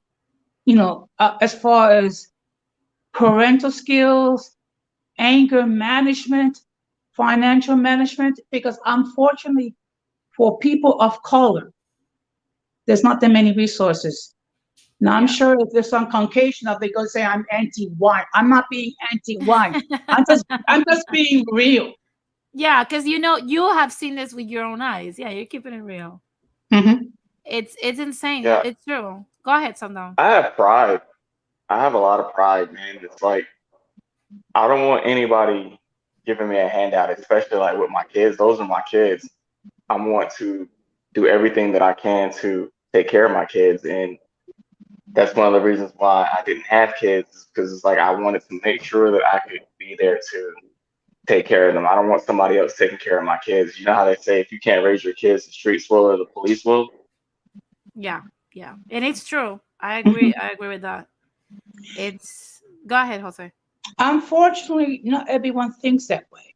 In fact, I know someone, she's like 34 years old, and she has 6 kids, and she's pregnant with a seventh child. Oh my god. Oh my god. That's my God. That's I'm telling you. y- I don't know what these people are thinking. And I Unfortunately, go ahead, go ahead. unfortunately, people don't think. No, it's like I said, that's why I wanted to do this because somebody sent me a message to, make videos that will show how to start building yourself from the bottom to actually become an entrepreneur. But I Hmm. think this subject specifically is something that will single-handedly destroy someone's future. Yes. Because if you're not ready to have kids, you're not going to be ready for life, period. There was some movie I saw, I think it was 28 Days, if I'm not mistaken, when they even said that if you're not able to take care of a plant or a pet, you're not even ready for a relationship. Same Interesting. thing, yeah, same thing goes for a kid. If you're not ready to have a business or to be financially stable, you're not ready to have a kid. Okay, let's just put that out there. And I think people need to be more like realistic when it comes to this stuff. Yeah. It's there is no way in hell you are prepared. I'm so tired of people calling it a blessing. The kid is the blessing, not you being in this position. The kid itself is a blessing. Now, bringing the kid to suffer into this world, do you think that's a blessing? And let me tell you something. As a person of faith, I also believe in keeping it real. Okay. If you're not prepared to spend 18 to 21 years of your life raising another life, don't put yourself in that situation when you do so by accident. Yeah, for sure. I 100% agree. Okay. And one thing I did want to get off my chest, um, the other night regarding the other live stream. I Yeah. just want you to understand I wasn't attacking you personally. I was just expressing, my perception of the topic. Yeah, no, no, no, tranquilo. Like I really did not take that as an offense. I actually appreciate your input because it's okay to disagree. And what I admire about you is that you're always respectful about it. And I like when people disagree with me. It's just that people tend to disrespect me personally instead of just coming at me like you do. And thank you, Sundown, for tuning in. I appreciate you supporting the show. I No, but I go ahead, Jose. I just wanted to make sure that you understood where I was coming from, and I wasn't trying to attack you in any way, shape, or form. And Yeah, for sure, for sure. I understand your point. mhm. And like I said, the reason why I am the person I am today, because of my mom. Yeah, yeah. She shaped you. It's like I don't know if I was telling people that on another live stream, I believe so, that you have until 2 years old to, for your kid to show its character traits, and then you have till 10 to modify them. After that, that's it. They have their own character form. Hmm. That was your mother, 100%. The Yeah, person you are today, your mother created, and she shaped you in the way you are. So everything that you accomplish is thanks to your mom, you yeah. know. Because the fact of the matter is, out of all of us, I was the first person to graduate from college. Okay, Oh, that's nice. and I've been able, to have steady employment working for the city of New York for almost 22 years. I was able to buy my own apartment, Yeah. with the grace of God. And my mother played a huge role in all that.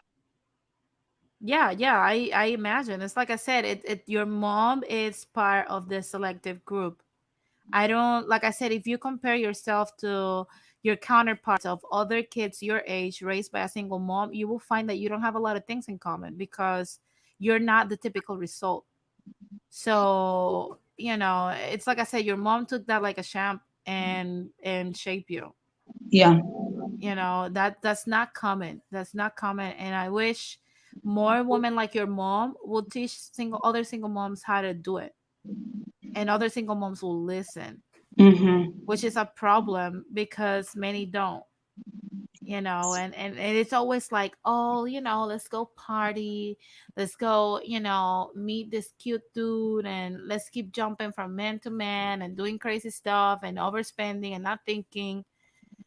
And it's always detrimental for the children, always. And and you know what's sad about the men when they keep having multiple sexual partners? Hmm. Okay. Yeah. Now, I mean, like I'm gonna share a little disclosure. I mean, I come from a family where the men were mujeriegos. My father was one. My Trust me. grandfather was one. My uncles have wasn't were a bunch of them. And when I took a look and see as a child, see the behavior of my father, God rest his soul, and Yeah. my grandfather and my uncles acting this way, I decided, but with the grace of God, I was not going to follow their example. Yeah. Yeah. Okay. You made a decision that was intentional. Hmm. And that goes, like I said, it goes back to what we were saying. We're not having a lot of people that are making intentional decisions because we have dumbed down our society to think that, the notion of the teenager are still kids, and that is not true. A teenager is a pre-adult, and we have to treat them like that you know And you know, and the problem is, and I hear all the time when the teenagers said, "Oh, you don't know what it is to be a teenager. Oh, I know about everything." You know, the Bible said there's nothing new underneath the sun. Yeah. Okay. What the teenagers are going through, we went through in our teenage years, and I'm 58 years old. So, Exactly. so I grew up, in the 70s and the early 80s with disco, and then with hip hop and what have you, and then, with the drug culture and everything like that. I've been always been quiet and reserved. Yeah. Um, and actually, that last string, that's the only time that you actually see me get excited, and I usually don't get that excited. It's just that I felt that I had to speak for myself, Hmm. but in a respectful manner. Of course. And all I said was, you know, if you don't like what I'm hearing, what I'm saying, don't listen. Of course, it's a choice. What's crazy, Jose? It's crazy that you're saying that because um I'm gonna be on an interview Sunday, yeah, Hmm. with Fighter, and it's about this stuff. There's a lot of people that don't like where I stand on many things. When I believe black and brown unity, when I believe that we're all equal and we have to fight for racial justice, when I believe we have to fight for Latin America and try to rebuild our countries.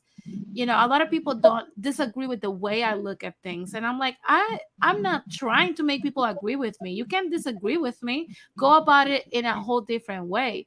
The problem is you don't have to consume my content if you think I'm just full of it.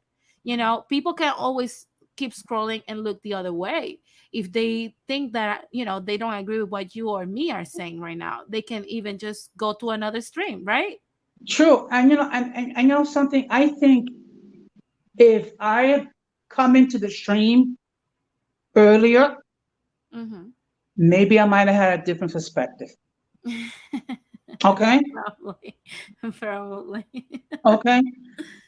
I mean, because I don't have a problem when I disagree, as Me long as we neither. are agreeable. Yeah, as long as we can respect that other people have different opinions. Like I said, you had a different opinion, I had a different opinion, and it's cool to disagree. We just have to learn to not go personal. I always go by this: if you go personal, then you lost the argument. It's that simple. Exactly. I'm gonna add Truth Teacher, who's here joining us today. Hey, Truth, what's up? I can't hear you, Truth. I Your think mic, it's I on think your mute. mic is off.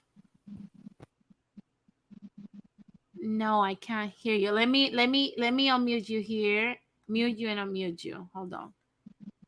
I think you okay, let me see. Talk now. Hmm.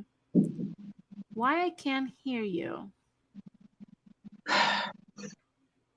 Would you believe this is like the third virtual event I participate this day, and it seems like someone always has some sort of technical problems. Hold on. Let me see the mic settings of Truth. Let me bring him up. Yeah, no. Let me see if this. Let's see now. I can't hear you, Truth. Truth. Maybe, Come back maybe. out and then come back in. Okay. And let's see if it works. Because I really want to hear Truth's perspective on the subject we're talking about. Mm-hmm. But I appreciate, literally, I appreciate, a different point of view, because I think when we differ, there's a lot of people, Jose, that would think like me, and a lot of people that would think like you. Mm-hmm. And when people like you and me disagree on something, and we can have a respectful back and forth, people that think like you and people that think like me can see that the conversation can be achieved. That we Yeah. can sit down at the table and reach some common ground. I agree. And to be perfectly honest, you caused me to think about certain things. Really? Yes, you did. That's good. That's good. You also made me think about certain things. I did not left that stream thinking the same. Well, I just hope it was some of them positive. Yeah, they were positive. Trust me, they were positive. Hi, Truth. What's up? Let's see if we can hear you now. No, we can't hear you. What's up with you? Hold on. Don't leave. I Um, wish there's a way he can chat like something wrong with his mic or what have you, because I know that can be frustrating. hmm. Are you are you in like a different mic, or you're in your computer? You're in your computer. Okay, let me see what you can Maybe he needs do. to get on with his cell phone. Maybe, yeah, maybe go to, or no, maybe go to your cam and mic settings, and let's see if you can tweak them. Okay, talk now, True. Let's see, because Can I you can hear hear me you. now? Yes. Yay! I can hear you now perfectly. Okay, all right. Welcome, welcome. How are you? I'm fine. I'm fine. I finally made it. Yes, it's nice to see you. Yes. I don't know if Blood you if Moon. you know if you know Jose, Yeah, True yeah, I know Teacher. Oh, Jose. okay. Pleased to meet Okay. you. Blood Moon. No, I didn't cut my hair. I just have it up in an Afro puff today. That looks nice. I like Well, it. I like the vibes. at least you have hair. Hey, they used to always make fun of me in high school because I got a big forehead. They told me I was going to go bald. Guess what? All the people that told me I was going to go bald, now they're bald. I still got my hair. Well, you know what? That's why you better be careful with your words, because you might have to eat them. Yeah. That is true. Salvi, you have your face covered, and like I said, you have to come up. You can't be here, and if I cannot see you, I'm not gonna bring you up. I have to be able to see you because I don't know you. Okay. Um, Otherwise, I'm not gonna bring you in. Now, Truth Teacher, Yeah. we're discussing the subject of, are we having kids too soon, and what are the repercussions financially for us, and how does that block us from moving forward and getting into better job positions or corporate America or having a business? What are these choices that we're making when we're younger? How are they affecting us when it comes to having kids too soon? Well, I think when you have kids and you're not ready for it, I think that locks most people into a cycle of poverty. Mhm. Especially guys, because I mean, like back in the day, you could get away with it, but now you got to pay child support. And there's a lot of guys out here, they got baby mamas all over the damn place. And how are you going to take care of all those kids? I mean, how much money do you have unless you've got a really good education and a really good job? But even with the best of jobs, if you got all these kids spread out all over the place, how are you taking care of them? And from an emotional standpoint, Sundown, no, I'm not going bald. Fuck you. From an emotional standpoint, I think it's really damaging, right? Because I don't know if you touched on this before, but we have a really big problem in the Caribbean with having these phantom families. You got married men, but at the same time, you have these other women outside of the marriage, and then you have these families with these people outside of your own marriage and your own kids. What kind of impact does that have emotionally on a child to know that your father doesn't belong to you? You know what I mean? Yeah, Yeah. I completely understand. I completely understand.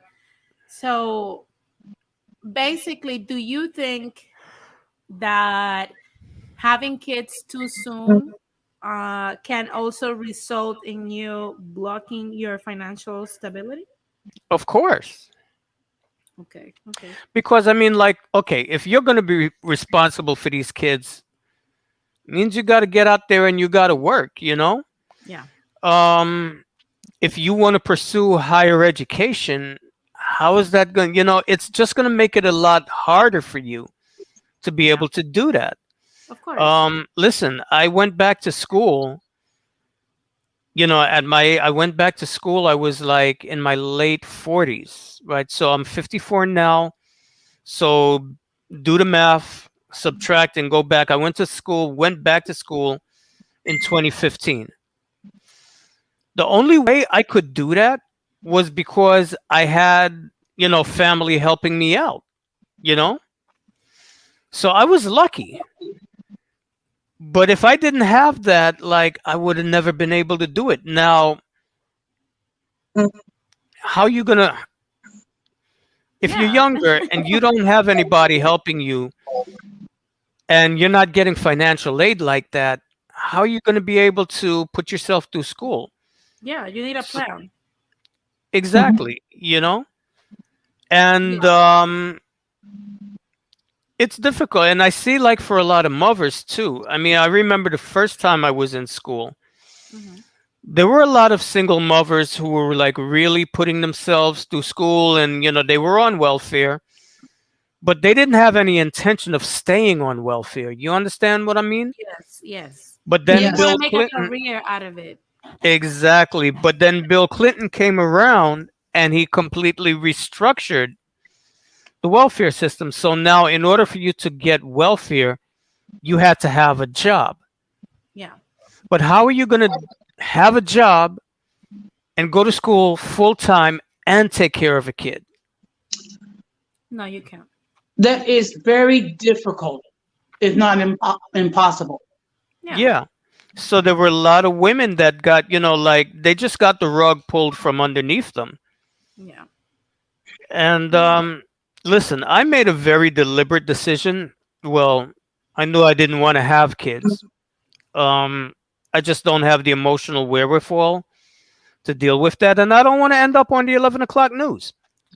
Yeah. So I know that about myself, but at the same time, I made sure that I wasn't going to get anybody pregnant. And I mean, like, look, it was the 80s. Everybody was running out there doing their thing, but thank God, condoms were like three for $1. Three That's for a why dollar. but you know So, what, true teacher, I'm gonna say this. For us women, there's only so much we can postpone kids. well, yeah, However, I believe that men need to postpone kids a little bit more than women. Why? Because you guys can still procreate on your later Well, yeah. years. I mean, We look, can, if we if I can. wanted to have a kid now, I could. But come on, man. Like I'm 54 years old now. I don't see myself having a kid in like the next 3 or 4 years, and like, come on, I'm gonna be almost 60 running after little kids like in But the is park. that? But you don't think that you guys want like a legacy? Well, Um, I'm sorry. okay, so for me personally, for one thing, I look at it pragmatically. We're living on a planet with finite space. If everybody has kids, I mean, like, where are all these fucking people gonna live? You know? So that's one thing. Second, my life has been so chaotic. I'm just getting myself to be stable. So from that point of view, it's not practical. From an emotional standpoint, um, like I said, I had a very chaotic life, and emotionally, I'm just pulling myself together, you know? Yeah. So, from a spiritual perspective, my tradition, we believe that we all come here on purpose. We decide to come here because we have different things, objectives that we need to work on. Yeah. And for me, what I feel in my gut is that I had very specific things that I needed to work on in this lifetime experience, and having a family would Yeah. have been a distraction, you Yeah. know? Yeah. Definitely when I was younger, I knew I had the common sense to know that I wasn't emotionally responsible enough to bring a life into this world. Of And course. growing up and seeing the chaos that was around me, growing up in the Bronx, I knew that I didn't want to do that to a kid. Hmm. I Uh, saw a lot of uh, people that should not have had kids. True teacher, let me address something. Uruguayo, please refrain from saying stuff and talking about people you don't know, like Melanated Night and Maya's relationship. You have no idea what our relationship was. You don't know us. You don't know who I was dating, who he was dating. So if you have any comment on the topic, it's welcome. If you continue, I'll bid you a good night and I'll block you from the channel. So one more disrespectful comment and I will block you from my channel. I have no problem with that. Now continue, Truth. Yeah, so even beyond all of that stuff, I knew that from an emotional standpoint, I wasn't equipped to handle that responsibility. And to me, having children is a very big responsibility. That's not something to be taken lightly, Yeah. you know? Um, and I definitely wasn't going to have kids without being married. Yeah, of That was course. the other thing. Absolutely not. Because for me, I would like my kids to have a father and a mother. And I guess one of the other things that like put me off is when I saw like the rates of divorce, Oh my God, like yes, it's 54%. Jesus, it's even more than when I was younger. I mean, like my mom, God bless her, she and my dad split, and that's why I had gone down to Jamaica, Yeah, because she didn't want me to be around all that chaos. So my grandma said, just send them down here with us. yeah, And actually, I'm glad that she did that because I got the chance to grow up in Jamaica. But my mom remarried, my dad remarried, okay. and they weren't happy marriages, you Oh know? my God, yeah. And one by one, all of my friends, I saw their parents getting divorced. Hmm. And then I saw my married friends getting divorced. So I can probably count on one hand, like how many people I knew that had a happy, stable marriage. Yeah. The same And thing happened to me. I only know like three healthy marriages. Yeah. not including my parents, to be honest. Yeah. And so I was like, I looked around me and I just wasn't impressed with what I saw. And I'm like, well, fuck, if I'm going to be miserable, I can do that shit all by myself. Why I need somebody else to help me? So, but, I'm the kind of person that I, I have the strength to be alone. I mean, for the most part, you could say I'm really a hermit Yeah, because I don't make compromises. I'm not willing to compromise my principles just to have friends yeah. or just to have a romantic partner. It's like, It does. It's not worth it. You to me, have it to. wasn't worth it. Yeah, you have to be able to connect with that person's set of values in order for you to have a relationship. You can't. I mean, let's say for example, like I couldn't be with somebody that would think completely different than I do, because Hmm. I cannot stay quiet about stuff that I disagree with. So, and I can't pretend either. So I understand you on that point. Yeah. So I mean, but listen, I'm not saying that. Well, the kids things, hell no, I'm not having no kids. But as far as having And have getting you thought married, about adopting?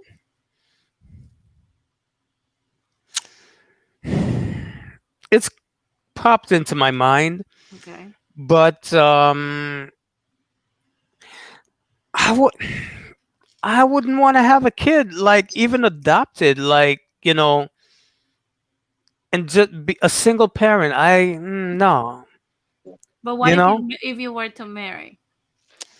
Okay, so if I were to marry, first of all, let me get through my schooling and get myself settled financially first, Yeah, yeah. and then I'm gonna need a lot of therapy. Okay, I'm Oh just my being honest with you. God. We Listen, all. I'm gonna need a lot. It's only been in the past year that I've began to entertain the thought of being romantically involved with another human. Yeah, yeah. I'm really bad. I'm really bad. I mean, I But think we're all scared to bring another kid, but I think the people that are scared about this responsibility make the best parents. really, so maybe I'll make a good parent. Who knows? Yeah. What do you think, Jose? What do you think? Okay, well, there's one thing. I always wanted to have children, but the thing is, in order to have children, you have to have a good companion. Yeah. And unfortunately, I have not been blessed with a good companion. I mean, I was married, but the marriage did not last long, and it was not a happy marriage. Mhm. Um, but whoever gets with me is going to have to accept me for what I am. Okay, and I have to accept her for who she is. I mean, I do have a certain way of looking at things. I do tend to have what people consider conservative family values. And I'm not saying I'm better than anybody else. I'm just simply saying what I am. Um, as far as having children, there's always a possibility, but I'm 58 years old, and God is going to have to give me the grace and the strength to raise children. I mean, let's keep it real. Raising children, it's a major task. Mhm. But when you get to be my age and you're pushing 60, Yeah. okay, and then you have to deal first you deal with the terrible twos. Yeah. Then you deal with when they go to kindergarten, and then heaven help you when they reach the teenage years. Oh yeah, that's a whole different ball game Okay, right there. you need the Why patience. are you guys so scared of the teenage years? Be- It's not that I'm scared. It's just that teenagers tend to rebel a little bit, and Okay. some more than others, because they're not kids, but yet they're not adults either. And they think that they know everything when they don't. I mean, look at me. I'm 58 years old, and there's still a lot of stuff I don't know. Yeah, but don't you think that comes because they're also the, you know, pre-show to adulthood? It's possible. It's possible. But the fact of the matter is, in order for me to have a child, I will have a good woman first. Yeah, for sure. You wanna bring a kid into a family. So you guys are willing to have a kid as long as you have a woman. Yeah. Yeah, I would want that. And okay, so here's the other thing. Um, there's a 10-year difference between me and my younger brother, Mm-hmm. and a 15-year difference between 15 and 16-year difference between me and my sisters. Okay. So I helped to raise them, and I was terrified. I mean, I know what it is to be a parent because I helped to raise them, and I also know that fear that you have that something is going to happen. You fear for their safety all the time. I mean, God, I remember when they got to the age where they were able to climb out of the crib. Oh my God, I was the worst at that for what my parents tell me. Oh, Jesus. I was the worst. Like I will let myself hang from the crib, and then as soon as I can touch with my toes the floor, I will let myself fall. And they will not know how I got out of the crib. Yeah, that is like when you see kids doing that, that is the scariest thing It ever. is. It is. And I would worry about them like, if they're going to hurt themselves. I remember my little brother Hmm. almost killed himself Oh, I'm sorry. because okay, you remember the old TVs, right? Yeah. Those big fat things, right? Yeah. Oh yes. So I had the TV. It was in my room. I had a TV. It was on the stand, and he kept kicking the damn thing, and it'd be stop, stop, stop, and he wouldn't stop until he fucking broke the thing, and the TV like fell dead on. I thought he was dead. Oh wow. Oh my god, it was like, and then you worry when they go outside to play. Like Jesus Christ, the stress. And then when he grew up, and the kind of company that he was keeping in the streets, in the Hmm. 80s when crack was king. Yeah. It's like, listen, for people who are parents, hats off to everybody who's a mother out there. Happy Mother's Day. You fucking Yes, earned it. that's another thing that I wanted to say to all the mothers that I have in the chat. Mother's Day is coming up. I already sent my mom her gift, right? Because I live in Listen, LA, she's in Puerto Rico. But happy Mother's Day to all of you, and shout out to all of you. if Well, you have kids and they're still alive, hats off to you. Like, if you didn't kill them yet, you deserve a freaking medal. Oh my So well, God. that was the other thing. It's like I felt like I already raised kids, so it's like, nah, I'm good. well, well. In my case, I'll be visiting my mother's grave this Oh, weekend. So, and this is going to be the first Mother's Day without my mom. Oh oh, wow, I'm sorry, Jose. If you need someone to talk to, you can reach out to me. Well, yeah. and I apologize for for bringing it up. It's just that No, don't worry about it. no, because like I said before, I my mother played a huge role in the type of person I am today. And when my mother was hospitalized last year, I was the one that took her to the emergency room. Unfortunately, due to the pandemic, I couldn't go with my mom to the ER. Oh my God. I'm And sorry. then what happened was she was amputated in her left leg twice. Wow. And then she developed a massive stroke. Oh wow, And then she went home to be in hospice care until the day that God took her home. Oh my God. That's no. wow. That's I'm really sorry, Jose.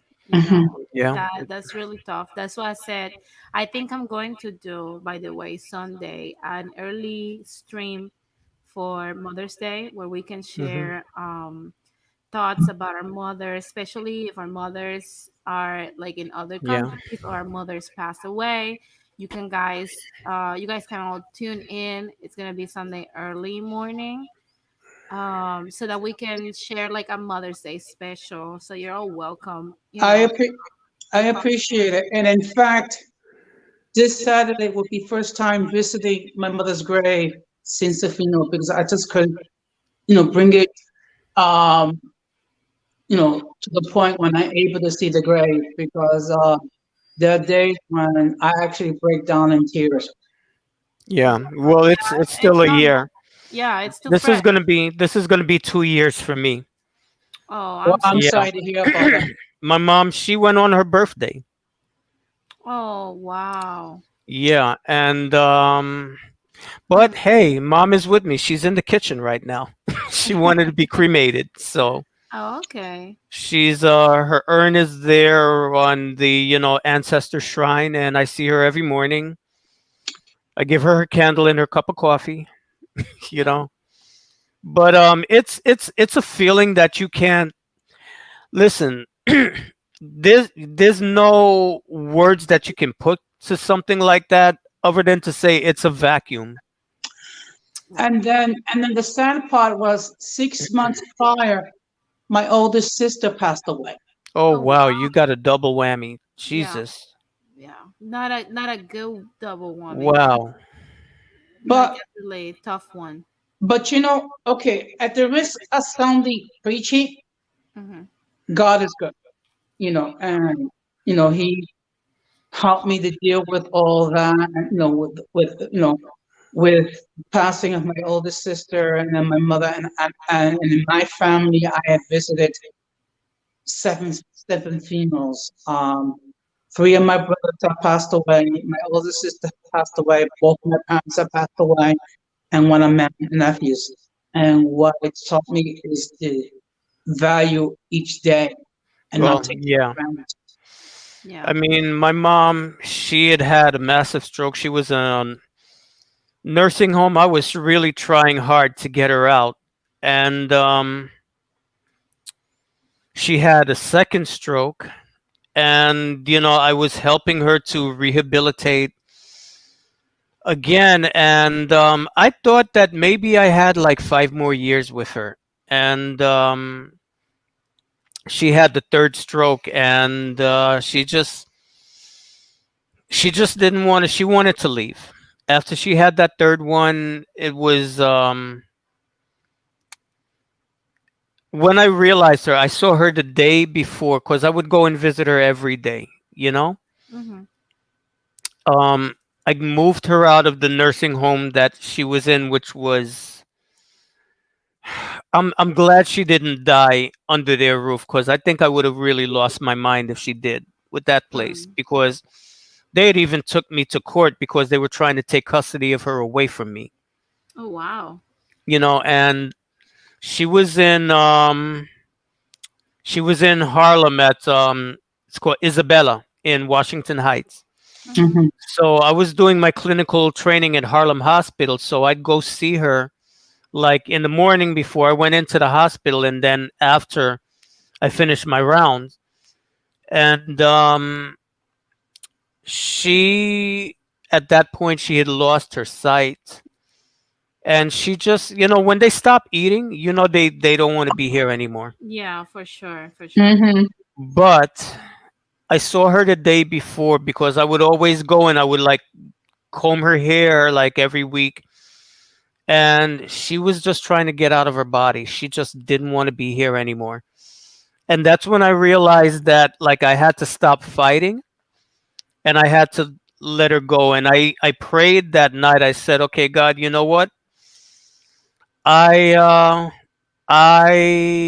I let her go. Like I realized that it's time to stop fighting and I let go. And I think she must have heard that prayer because the next day was her birthday.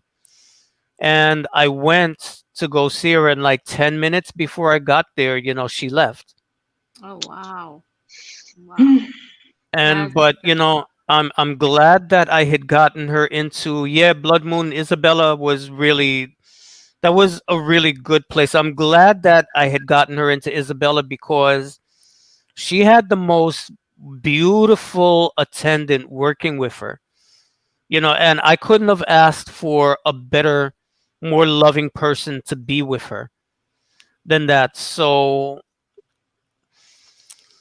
but it was rough. It's like I said, it's that kind of thing. It's the only way you can explain it. It's like a vacuum. It's like if you have a missing tooth, you can't believe that it's not there anymore.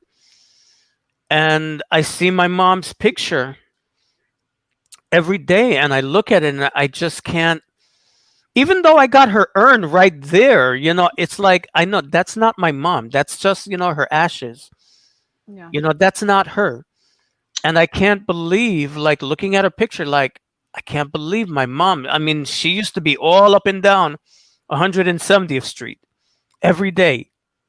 And we would talk on the phone with each other every day. And even when she was in the nursing home, like every day, not a day went by that we didn't talk to each other. And to wrap my head around that, I can't just pick up the phone and talk to her or go visit her. It's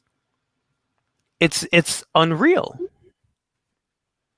Wow. And I mean, like I said, it's tough to hear this because for us that our mothers are still alive, sometimes I feel like we do stuff that we don't appreciate them when they're here.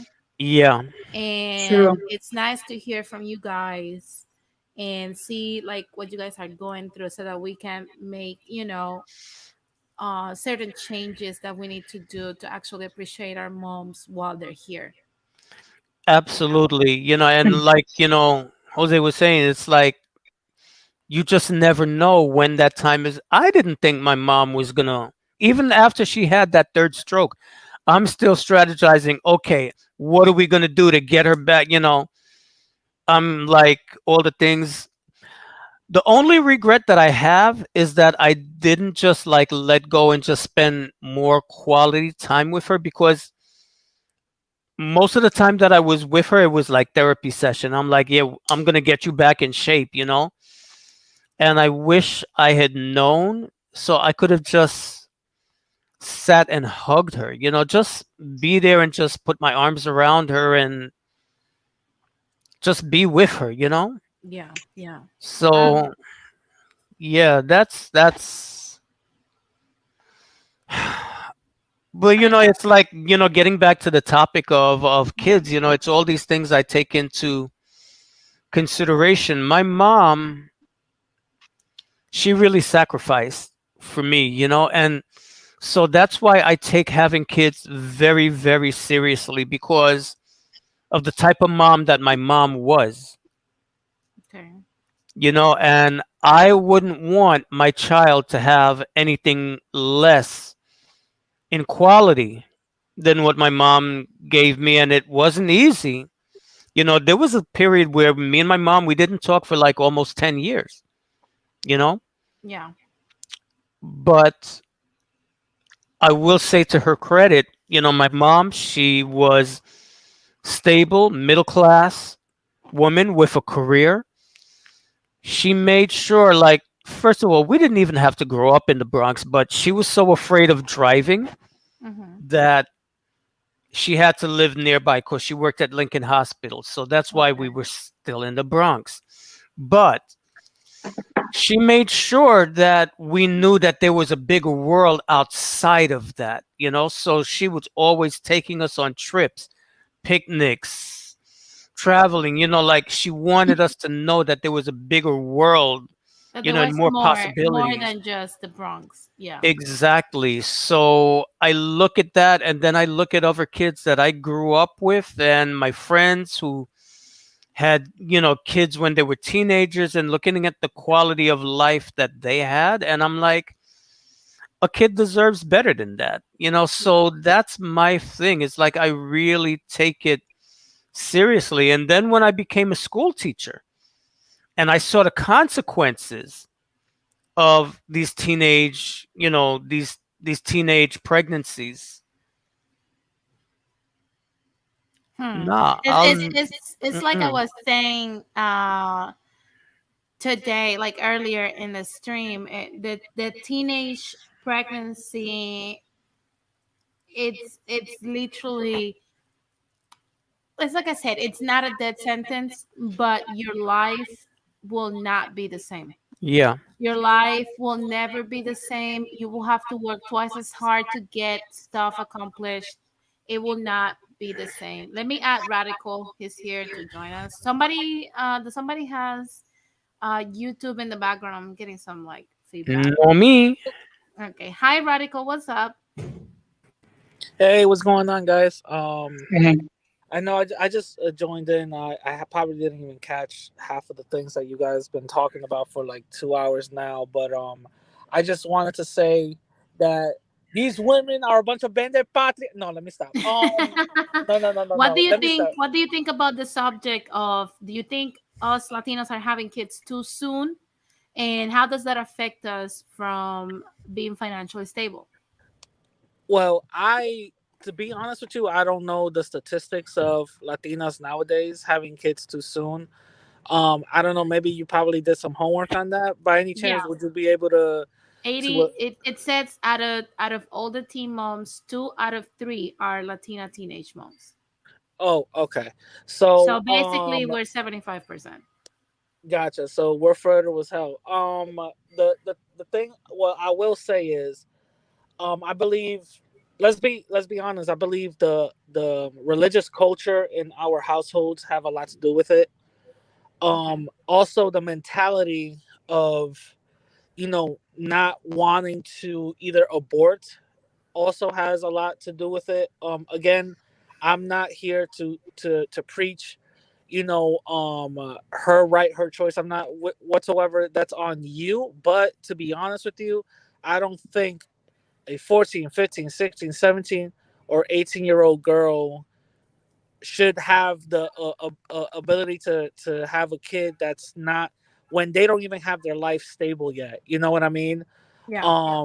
The fact is the majority of these people who do have kids while they're young, they're in unstable house environments, Hmm. economically unstable, and they don't basically have that future of anything. It pretty much stops, for the most part, because there are some exceptions where some women do triumph, and the man stays in the house, in the home, and they work it out together, even though it's going to be way more tougher, Hmm. but it still happens. So I've seen a situation where it happens, but for the most part, that's not the case for everybody. And the thing about it is, some we also have to see why these women are allowing some of these men to just not have any protective reconstruct, like Condoms. condoms or whatever the case is, or how Hmm. come they're not on the pill or whatever the case is. I understand there is situations where hormonal imbalances come into play, and I understand with that, but at a certain point, I believe it takes both parties. I'm not just going to blame it on the women. I'm not just going to blame it on men. I, Yeah. I believe it's both parties. And men have to be responsible enough to know, okay, if I do this, there is going to be a consequence that comes with that. Also, women have to know, if I let this person in me without any protection, there's going to be a consequence about that as well. So I believe it comes. I believe it comes both on both ways. Now the whole aspect of Latinas being having kids too soon, obviously I do believe that there is some circumstances where some women are stable by the age of 18, 19. They're going to choose whatever they're going to choose, but that's not what we're talking about. We're talking about mostly underprivileged and economically deprived areas, right? So that's what we're Yeah. talking about. Yeah. the And the not poor only the that, poor is, Radical. yeah. I showed earlier. I'm gonna see if I can show it to you. The cost of raising a child up until 18 is almost a quarter of a million. It's Yeah, almost a quarter yeah. of a Mhm. million, and it's really expensive. I'm gonna share it with you. And this was in 2018. I don't know if you can see it. Yes. This was in 2018. I don't want to see how now in 2020, I mean 2021, after the inflation we're about to experience, this is almost $250,000 to raise a child up until 18 years old. And this price is if you put them in public school and you take care of themselves or family members. So Do imagine if you are they were accounting? Are they accounting all the iPhones and video games that they want? Also, are they putting no, that into? no, Oh, okay. this is a kid that's growing in poverty. Oh, This got is it, a got it, got no frills. This is a no frills kid. Okay. it. Okay, Yeah. gotcha, gotcha, gotcha, gotcha. So if you don't imagine now the ones that have two, three, four kids, how they're gonna make $1 million? Because if you have four kids, you have to have around $1 million up until 18 years old Yeah. to be able to Unless, provide for the kid. unless you record your kid doing something stupid and they go viral and you get money from that. Or you put them in the pamper leagues and then you wish that they actually go to the Yankees. You know what I mean? You could Yeah. like you could see kids as lottery tickets. No, no, no, no. But No, but you know what's crazy? It's like I mentioned earlier. These parents that have kids without planning see the kids as a retirement fund. oh yeah, You oh know? yeah. Yeah, yeah. Yeah.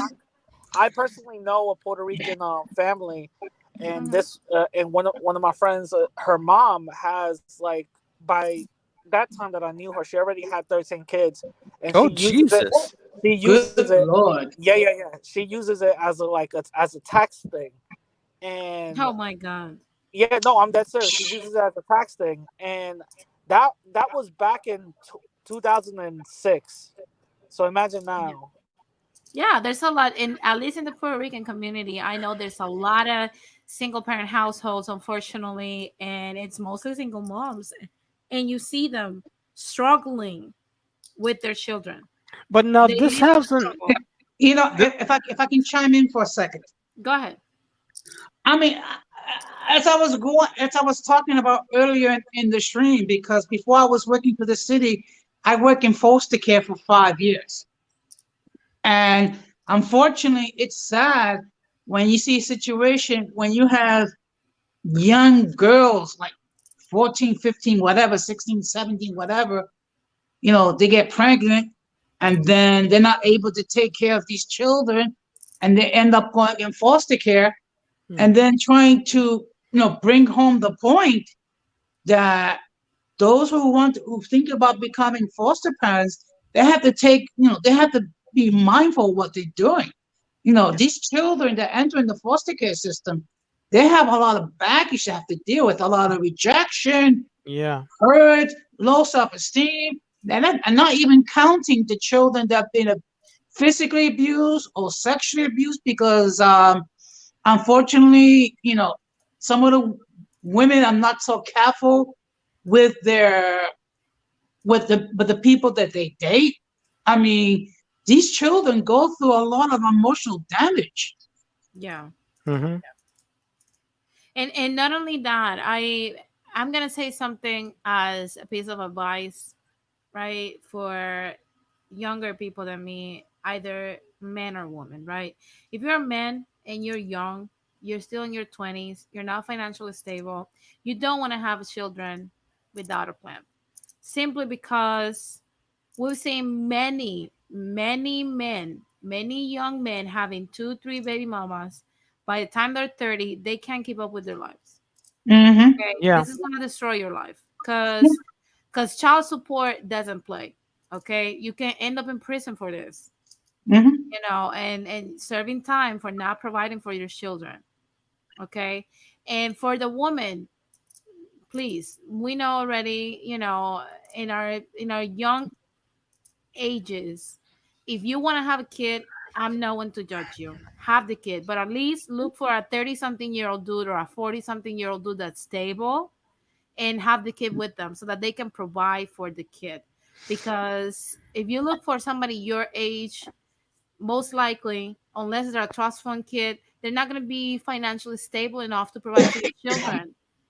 So there's nothing wrong with having a kid in your 20s. Just know with who to have it. Have Hmm. somebody, like I said, in their late 30s or their early 40s that's more financially stable, and then you can have your kid in your 20s. Why we're not thinking about this as a solution? Why are we having kids by 22-year-olds that still work in McDonald's? That doesn't make any sense. That's not intelligent. Like my mom and dad were 24 when they had me, Because but those guys have dreams and their mixtape is gonna make it. All right, that's why.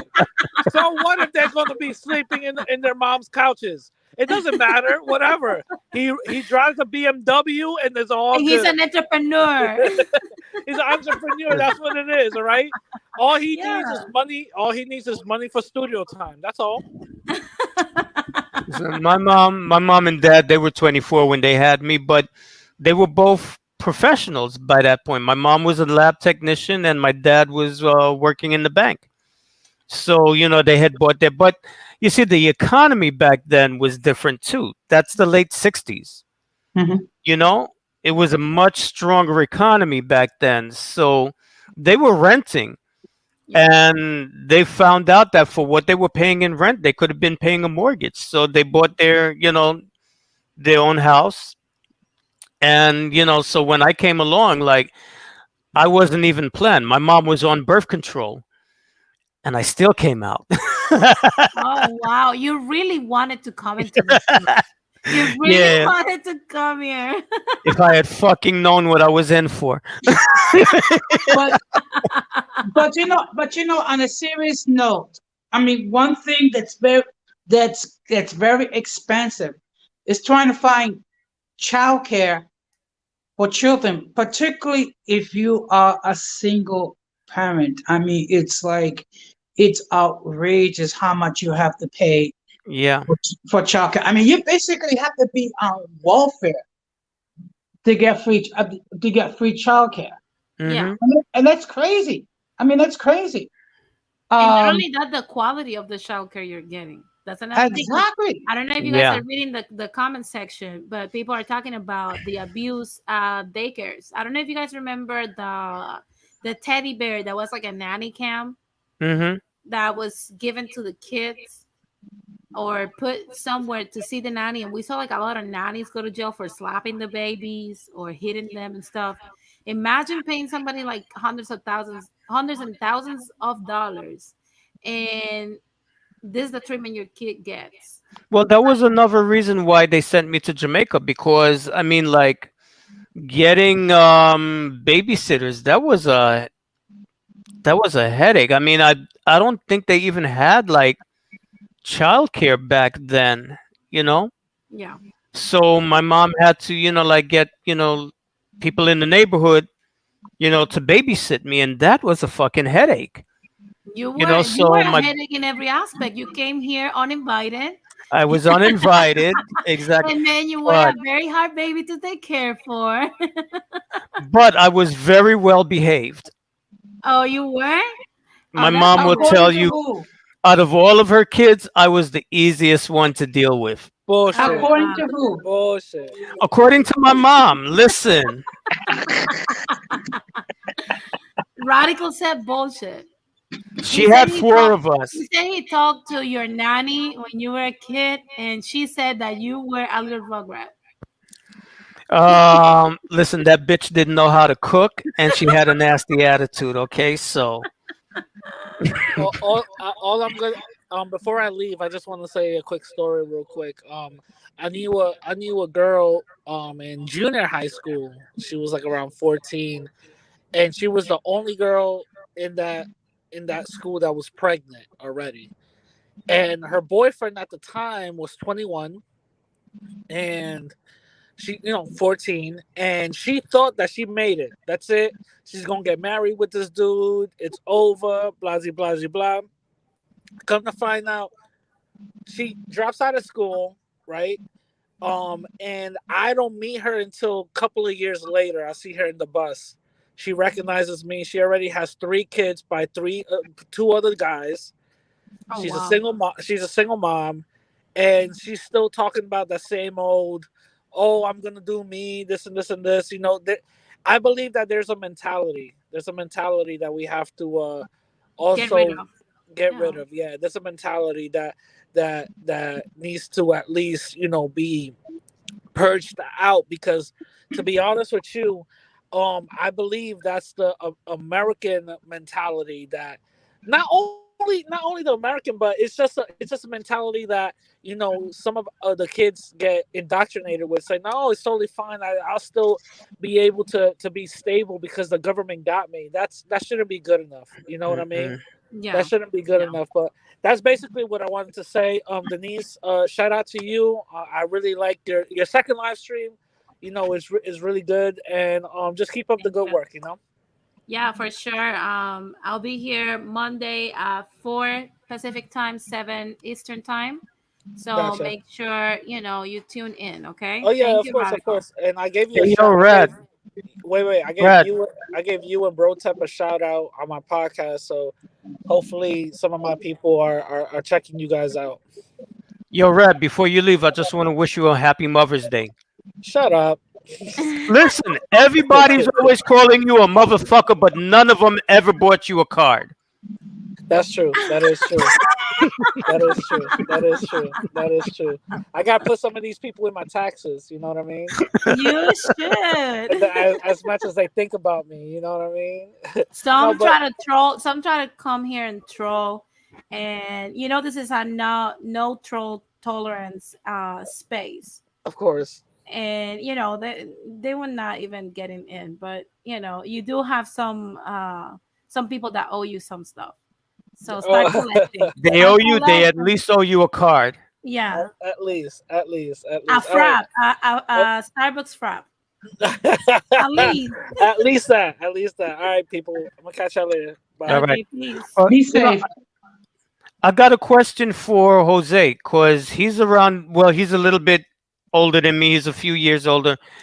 Um, you grew up in New York? Yes, I was born and raised in New York. Okay, were you in the Bronx or Brooklyn? Where were you? I was raised in Manhattan. Now I live in the Bronx. Hmm.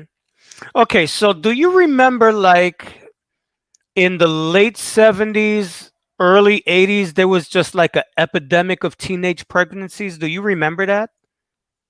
Not very well, but I'm sure it was going on. Okay, cause I don't know, maybe it was just a Bronx thing, but it seemed like the end, like 79, 80, it was like it was an epidemic. There was just like everybody was getting pregnant. Like 80, let me see. Okay, I graduated junior high in 1982. Okay, so I'm a little off. 1982, 83, 80, 1982, 83, 84. It was like just about every girl I went to junior high school with was pregnant. Like we had special like daycare in my high school. I went to Taft High School. Oh, Soundview. That's where I grew up before they sent me to Jamaica. I was on Wheeler Avenue. Oh, okay. But At what age they send you to Jamaica, Truth? I was 4. Oh my God, you were a baby Yeah. still. And until when you stayed in Jamaica? I came back when I was 10. Oh wow, six Yeah. years. That's a lot. But at that time, like the early 80s, it was like there was so many girls getting pregnant. It was an epidemic. So I don't know, maybe it was a Bronx thing. To be Wow. perfectly honest, I don't know. That was like maybe 2,000 years ago, or maybe. It wasn't that long ago. It just I mean, seems but okay. When you get to be my age, it sounds like it feels like it.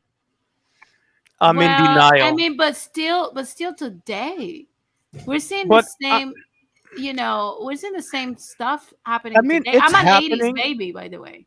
It's happening, but it's like I think that was like that was like I've never seen anything since then. I've never seen it like that bad. It was really bad back then. And I'm trying to figure out like why. Welfare. In my opinion, it's because of welfare.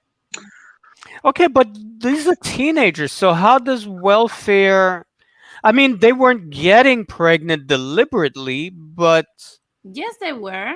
Yes, Okay, well, they were. In my uh, opinion, they were because if you think about it, if you're a rebellious teenage kid and you want to have your own space and your own stuff, and the easiest way to get it is from the government. No, How do but you these get it? kids, they were living Start off a their family. parents. Like Well, at that point, at that point, most of these girls that ended up getting pregnant, it's like the burden fell on their parents. hmm. Well, You know? it's also poor parenting, truth, to be Yeah, honest. but Mhm. I'm just trying to figure out like why, because it calmed down after that, right? Like Mhm. I think 83, 83, it like it fell off dramatically, right? So it was just like those couple of years in the early 80s, there was this tremendous spike and then it leveled off. I mean, I knew like maybe one or two girls from high school, that got pregnant, when I ran into them later. But like from junior high school, I stopped when I got to like 30, I stopped counting. It was that many Oh wow. as Well, versus like one or two later. You know what I Look, mean? Blood Moon and Morena are saying, for example, Blood Moon said many women I went to school with have 30-year-old kids now. And Morena said, laughing my ass off, me too, and my kid is not even out of high school. And to be honest with you, there's a lot of people that, are saying that, yeah, in the 80s, there was a lot of girls I mean, I have aunts that were pregnant in the 80s and they were in their teens. Hmm. well, I even had an aunt that had her first baby at 15 years old. well, just one thing to bear in mind. I mean, the baby boomers. I mean, they were in their late teens, going into the 70s and the early 80s. Hmm. So when you have a huge population explosion after Second World War, and then you have teenagers, many of them tend to be rebellious. I mean, it does make it possible to have a huge uptick in pregnancies in the late 70s and early 80s. I think that's what part of the problem. Somebody has some feedback. Um, no, but seriously, yeah, I agree. I agree. I agree. This and today, if you think about it, we're having the same problem. The same problem. It's happening today.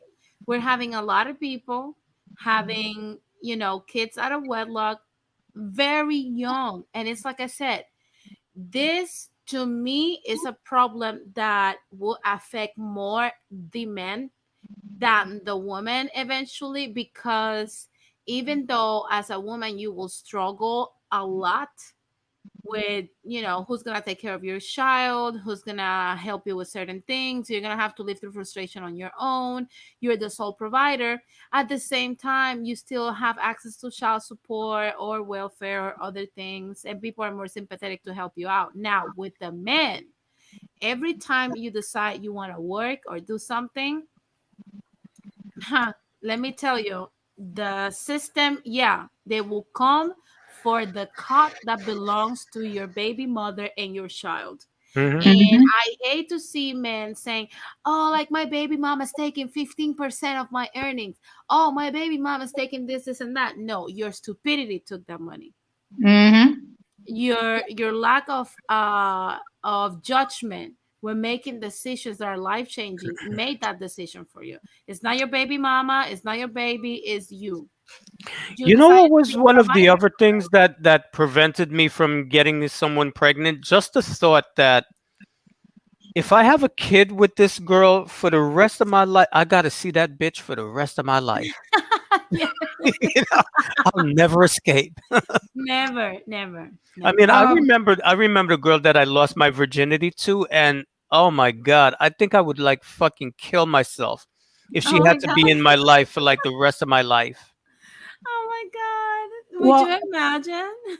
well, And in listen, my case, I was about 18 years old when I lost my virginity, and wow, actually, you were good. and actually, I was engaged to her for a while. Oh, Wow, you wow. were really good. You were really good. I mean, I was 20. I was Okay, four. So, but you but know. I had to break up because she was getting to be too clingy, too possessive, overly jealous. God forbid if I was to talk with another female, I could be talking to another female and I could be saying nothing but glowing things about my fiance. She would think I would be sleeping. It's like I can't be sleeping with all these women. I mean, every woman I talk to, I'm sleeping with them. Oh, wow. And then when I did broke up, she didn't want to let go. Wow. So Damn. it's like She after wanted that, she wanted to tie you down, Jose. Look at what Gunna Death 2 said. He said, I lost my virginity in a staircase. Glad she didn't get pregnant. what? Oh my Listen, goodness. I Oh my lost mine. god. I lost mine. I was 14 years old. And I was lucky because I didn't know anything about condoms or anything. Oh So wow. I'm lucky that she didn't. You dodge a Listen, bullet. You dodge a bullet. my guardian angels were fucking working overtime. Oh wow. And I think about that like all the time. I mean, she eventually got pregnant, like within a year after we broke up, she Uh-huh. got pregnant. Mhm. So I dodged her, and she was a fucking ghetto ass bitch. Oh my god, I would have been stuck with that for the rest of my life. Oh my god. Your kid was gonna be all those things. Because let me tell you something, Mm. ladies and gentlemen. Like, to be honest with you, your kid will have all the annoying things that you don't like in your partner. I swear. It's weird, but it's true. Uh, Mhm. Yeah. look at what Jorge said. I'm so happy I have no kids. All my friends are so jealous because they're broke and I'm not. Exactly. It's something. It's Well, something that well, the crazy part is I actually lost my virginity in a church trip. really. Oh my god, you were Yes. really really good. You were a Yes. really good Oh, kid. maybe you're not so good after all. Well, it depends. Yeah, that's true. That's true. True. It depends exactly. Either you're really, really good, or you were not really, really good. Hey, when I I mean, was good, I I mean, was I mean, good. okay.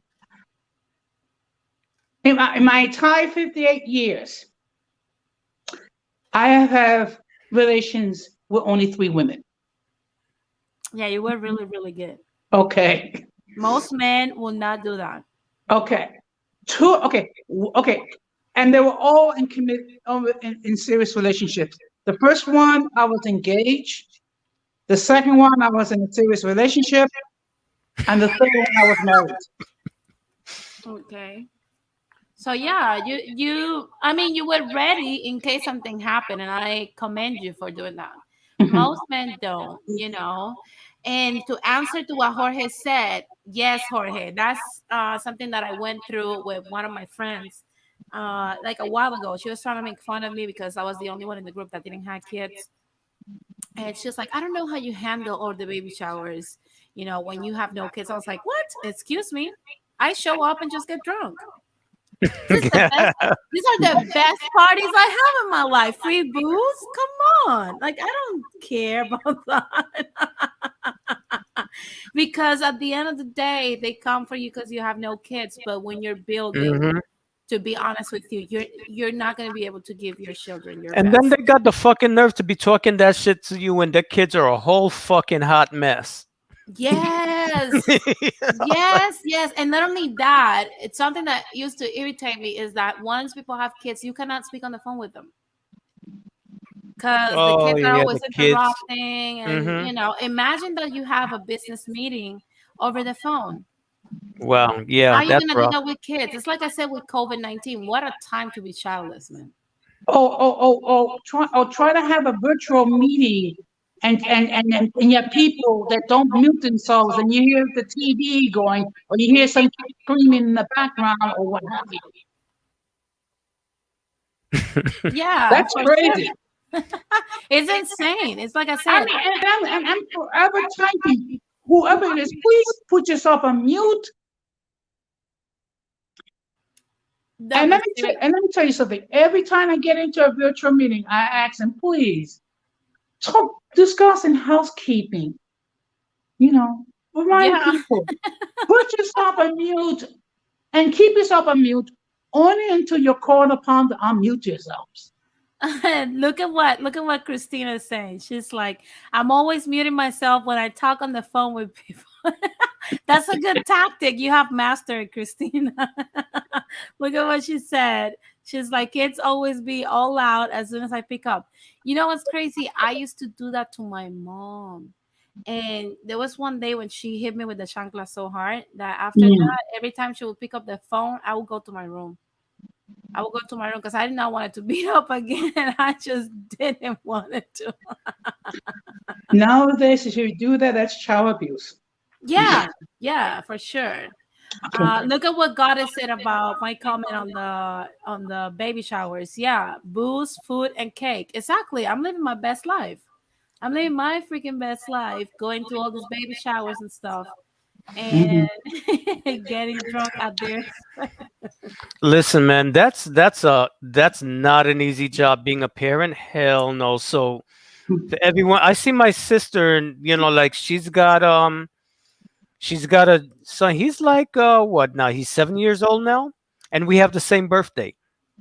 But oh my God, the energy that kid has, and he's still alive. I gotta get you. Listen, I gotta buy my sister a medal, yo.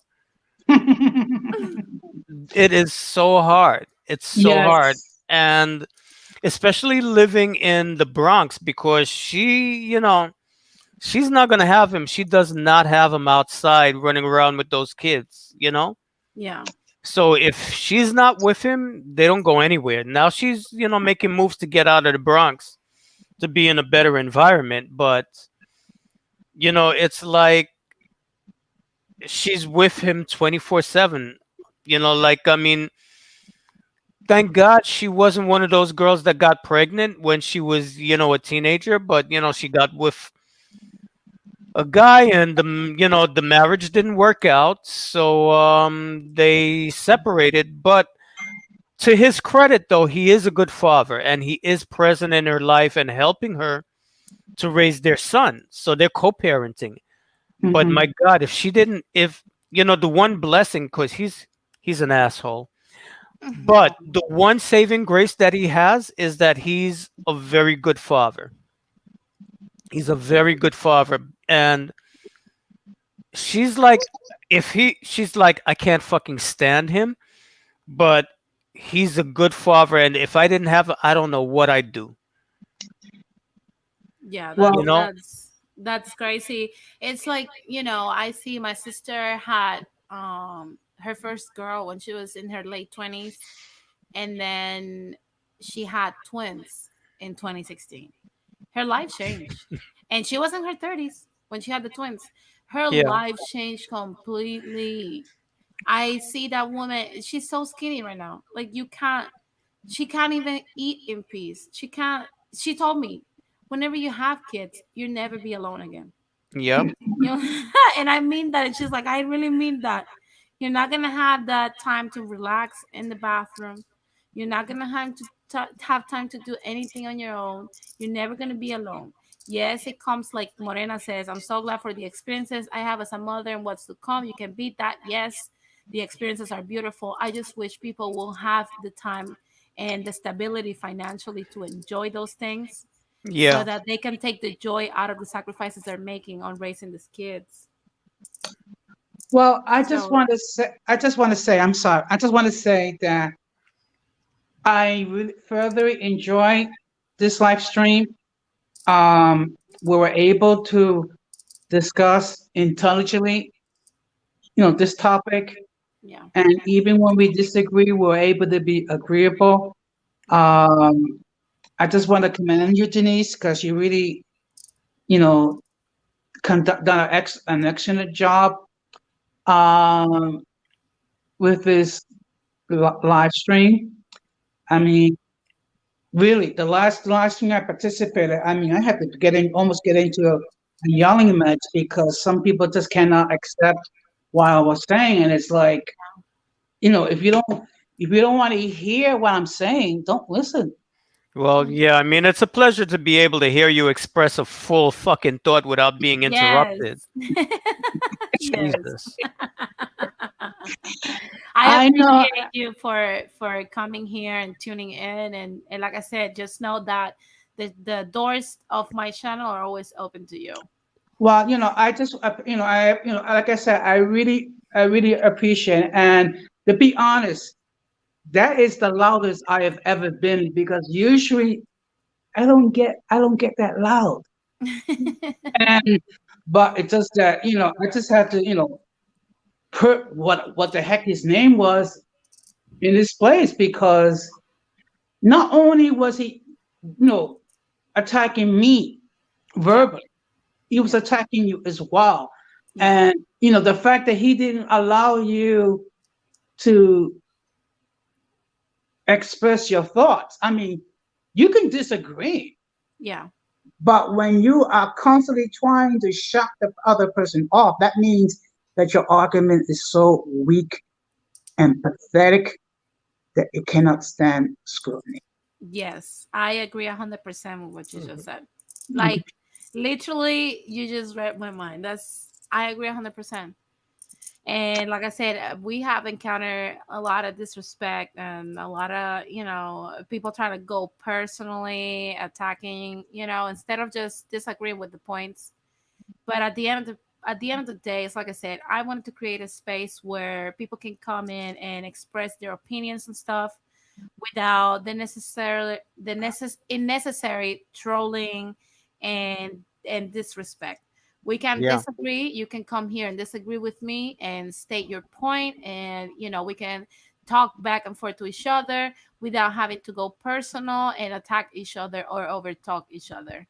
I agree. And let me tell you something. You and Christina, I mean, you are both awesome queens. I mean, I'll say that Oh, thank you. without hesitation. I And appreciate that. your fiance better appreciate you, okay? Right? Tell Because him. Tell him more. no, because let me tell you something. I have not been blessed with a special lady. I know she's out there, Yeah. and in God's time, Yeah. I'll find her. So I Yeah. just want to say, I just want to say thank you very much for allowing me to say my 2 cents. And the fact that I was able to say it without any interruption was a pleasant surprise. You're very welcome. You're very So, welcome. so please be safe. Okay, you too, and see you Sunday on the Mother's Day special. Tune And what in. time is that? It's gonna be on your time, 9 a.m. On my time, it's gonna be a little Okay, earlier. I'll try to sit. I'll try because I usually go to church, but what I can do is I can go to church on Saturday because I wanna Okay. because I really want. I mean, it's very rare when you find women of substance. I mean, for me, I get a lot of joy out of it. Oh, thank you. I appreciate that. Mhm. I really Okay. appreciate your words, Jose. All right. Please be safe. You too. Peace. Bye. Bye. So, So, go ahead, through. the thing that I'm wondering is like, I mean, I guess it depends on where you are because I haven't seen where I live. I haven't seen that many teen pregnancies. So I guess it depends on where you are. And the question that I have is like, what can we do, to reach the kids that are at risk, to make different choices Yeah. or to empower them to make different choices? Can you hear me? Can you Yeah, hear? I can hear you. Okay. Yeah, you know what? It's something that, how can I say it? It's like I mentioned, and God is to answer to your question. Yeah, I'm gonna try to. I want to do it on 9 because I want to catch people that are starting the day and are not visiting their moms. But I want them to share their thoughts. You can, come here, share your thoughts, and then continue with your day. But it's gonna continue prior to like 12, so you can jump in at any time. Okay. So back to answering your question, Truth. Hmm. Um, I feel that we need to educate women in our community because the men, I get it, there's a lot of boys out there that would not listen to what I'm saying. And for a woman, unfortunately, the burden of raising the kids always will fall on the woman. Why? Because you can't deny them. They come out of you. Well, The yeah. hospital will give them to you. They will not give them to the parent. If we can't, we could leave them in the doorstep on a basket, right? Hmm. To the men. But in reality, not a lot of women are going to do that. So we have to become more, how can I say it, savvy when it comes to these things and move with strategy. That's why I recommend girls, if you want to have a kid in your 20s and you don't want to delay it because you want to be a young mom and you want to be a MILF or you want to be this hot mama or you want to still be young and you want to get out of the whole task younger, there's no problem with that. Just try to have your kids with a man that's more financially stable. He doesn't have to have millions, but he needs to at least have a roof over his head that he owns or he pays for. He needs to be responsible for his bills, and you have to vet these things, you know, because, like I said, you can't get that from a boy. A boy is still living with his mama. A boy is still not formed. A man in his 20s is not yet capable of taking care of you. Something is going to give. Either he's going to become frustrated and be abusive or controlling, or he's not going to be able to provide properly, or something is going to happen. It's not going to be a good family. So I would say, let's start going to the 30 something year olds and the 40 something year olds if you want to have a kid that early. If you're willing to wait, then wait. And wait You for know, that man. the other thing that I think of, like I said, my folks, they were both the same age. They were 24. And I think one of the reasons why the marriage fell apart is because they weren't mature enough to deal with the pressures that they were facing, because they had a lot of pressures from his side of the family and like friends, Hmm. and they weren't mature enough at that time to know how to deal with it, you know? Yeah. Yeah. Hold on. Bless you. Bless you. Okay, I'm good. They weren't mature enough to understand how to deal with that pressure when everybody's coming at you, like your mother and your sisters are telling you crap about your wife, Yeah. and then friends are gossiping. Yeah. Yeah, Because I, I I, mean, at, I at get you. I get you. 24, at 24, you're still not even fully formed in your own identity yet, Yeah. you know? Yeah. So I think, yeah, for women, there is a certain time threshold, Yeah. but I'd say wait until you're like 25 and older, you know? Okay. I Yeah, think, that I that think, makes sense. yeah, like under 25, you're not strong enough yet? Yeah, So I under would say, 25, you haven't lived. yeah. You have not even tried to look for what's best for you out there, Mhm. what's on the market. I'm not saying start jumping from guy to guy, ramp up your body count. Like, no, that's not what I'm saying. What I'm saying is wait a little bit so that you can travel a little bit more, get more culture, get out of college, so you can graduate and stuff like that. And like, have a little bit more of knowledge about life and stuff so that you don't feel like you missed out on stuff. After 25, yeah, I think that's a healthy age. And I think for guys, we need to start a new culture. I mean, one of the reasons why I lost my virginity at 14 is because I thought, it was peer pressure. I thought that everybody was doing it except me, you Hmm. know? Yeah. And then Once I lost my virginity, guess what? What? I found out I was the only one. Everybody else, listen, the guys my age that were talking about how much pussy they were getting, they were all virgins. Oh wow. And the older guys, some of the older guys that I was trying to impress, because you know, when you're a younger guy, you're trying to impress the bigger guys. Some of those guys were gay, you know? And it was like I They felt were all cheated. capping. They were all capping. I felt cheated because, you know, like your first time should be special. And it's like I lost it with the first dumb bitch that was willing to just lay still long enough for me to Oh, stick it in. You know, oh so wow. I'll But never you have see, that first, you know, I'll never have that first moment ever again. You know, it's like oh, it's gone. But, you know, if I had had older people and, you know, like parents back then, they really didn't talk to their kids about this stuff, you know? no. You were supposed to know. Even now, you're Yeah. supposed to know certain things. I think my dad was unorthodox, and he spoke to me about this stuff. My first Hmm. condom was given to me by my father. Yeah. So, like I said, And, my dad, I commend him for that. He knew how to talk to me and keep you me know, accountable. there's a lot that we need to do with our boys. And, you know, this even goes back partially to our discussion on, you know, this past Sunday. Yeah. Was it this Sunday? Yeah, was this yeah, I believe it was this no, it was Tuesday, I believe. Tuesday. Okay.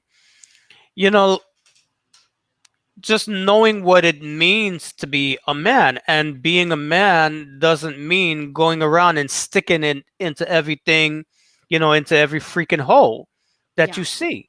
yeah, I wish that I had gotten that message of what it really means to be a man, yeah, because otherwise, where you going to get your messages from? You're going to get it from the media. yeah, And what's being thrown at us in the media is sex, sex, sex. Everybody's doing it. If you're not doing it, there's something wrong with you. And that's what it means to be a man. So part of the problem is that we don't have the character development.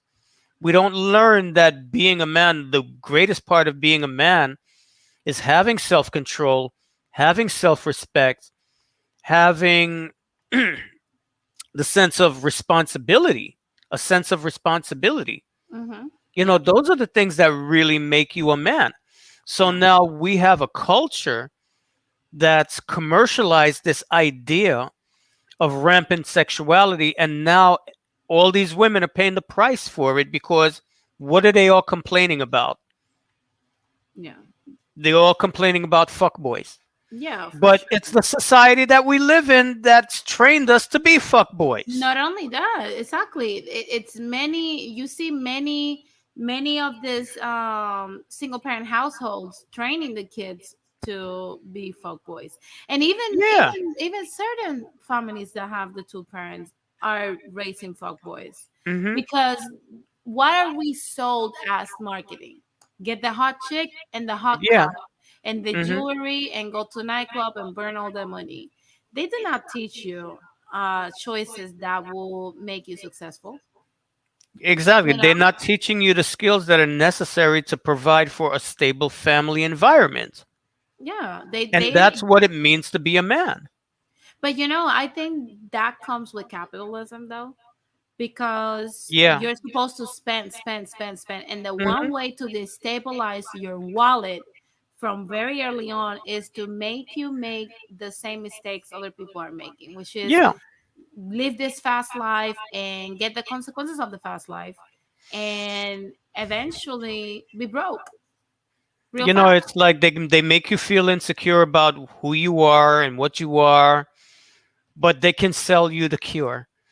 Yeah, So, you know, like, oh, you feel insecure? Well, buy these jeans. Well, buy this gadget. Well, buy this car. Well, buy this makeup. Well, you know, it's always, you know, they're teaching you that you need all of these external things to make you complete, yes, right? Because yes, it's a game. It's a marketing game. It's a capitalistic game.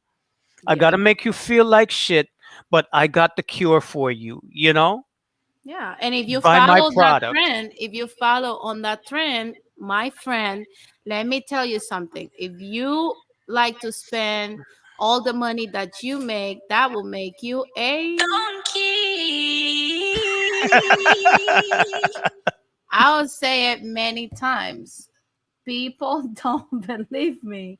But to be honest with you, if you continue down the path the society has created for you, and one of those is your involvement with women, Oh yeah, there trust goes your me, paycheck. yeah, they will get the money, not you. Hmm. So like I said, I don't want to hear no complaining about child support. I don't want to hear no complaining about, oh, the bitch is taking some of my money, she's getting her nails done. You should have thought about that before you wanted to be stupid you know Exactly. so if you can take something from today's stream, I'm gonna let Truth give his final statement. But if you can take something from what we have discussed today, is to have more responsible sex, and think about your future. Start making decisions that are intentional, because one bad choice or having a kid too soon will definitely make your financial life 10 times harder. Now, Exactly. True, give your final thoughts before we Well, end today's show. I would say for for those of you who are raising boys, you really got to talk to them about life. Don't be ashamed or hesitant, because they're being bombarded. You know, they're being bombarded with messages all around them constantly, 24/7.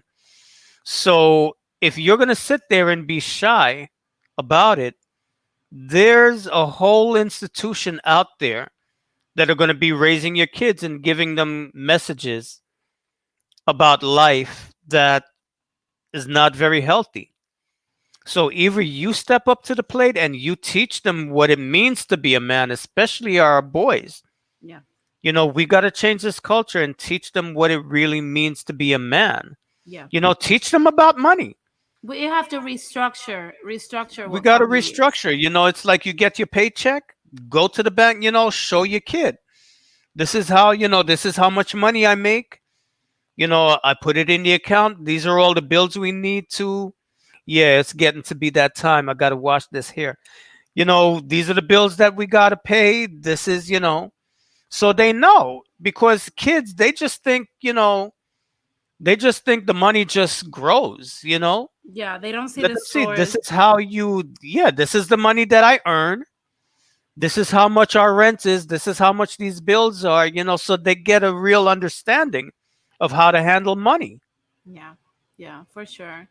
And that's how we create people that are more intentional, because then they'll make choices like, I can't afford this, Yeah, you know exactly. and we won't always be like, oh my god, like, we're so poor, our community is at the bottom. And this is how it starts from us redefining families. Hmm. No more being teenage mothers, no more having kids as an accident and trying to find where to put them. If we learn, I always bring up the example of birds. When you see birds, you don't see them with the egg going crazy on where to put it. You see them building a nest when they're pregnant and putting everything together, and then they bring the egg into the nest.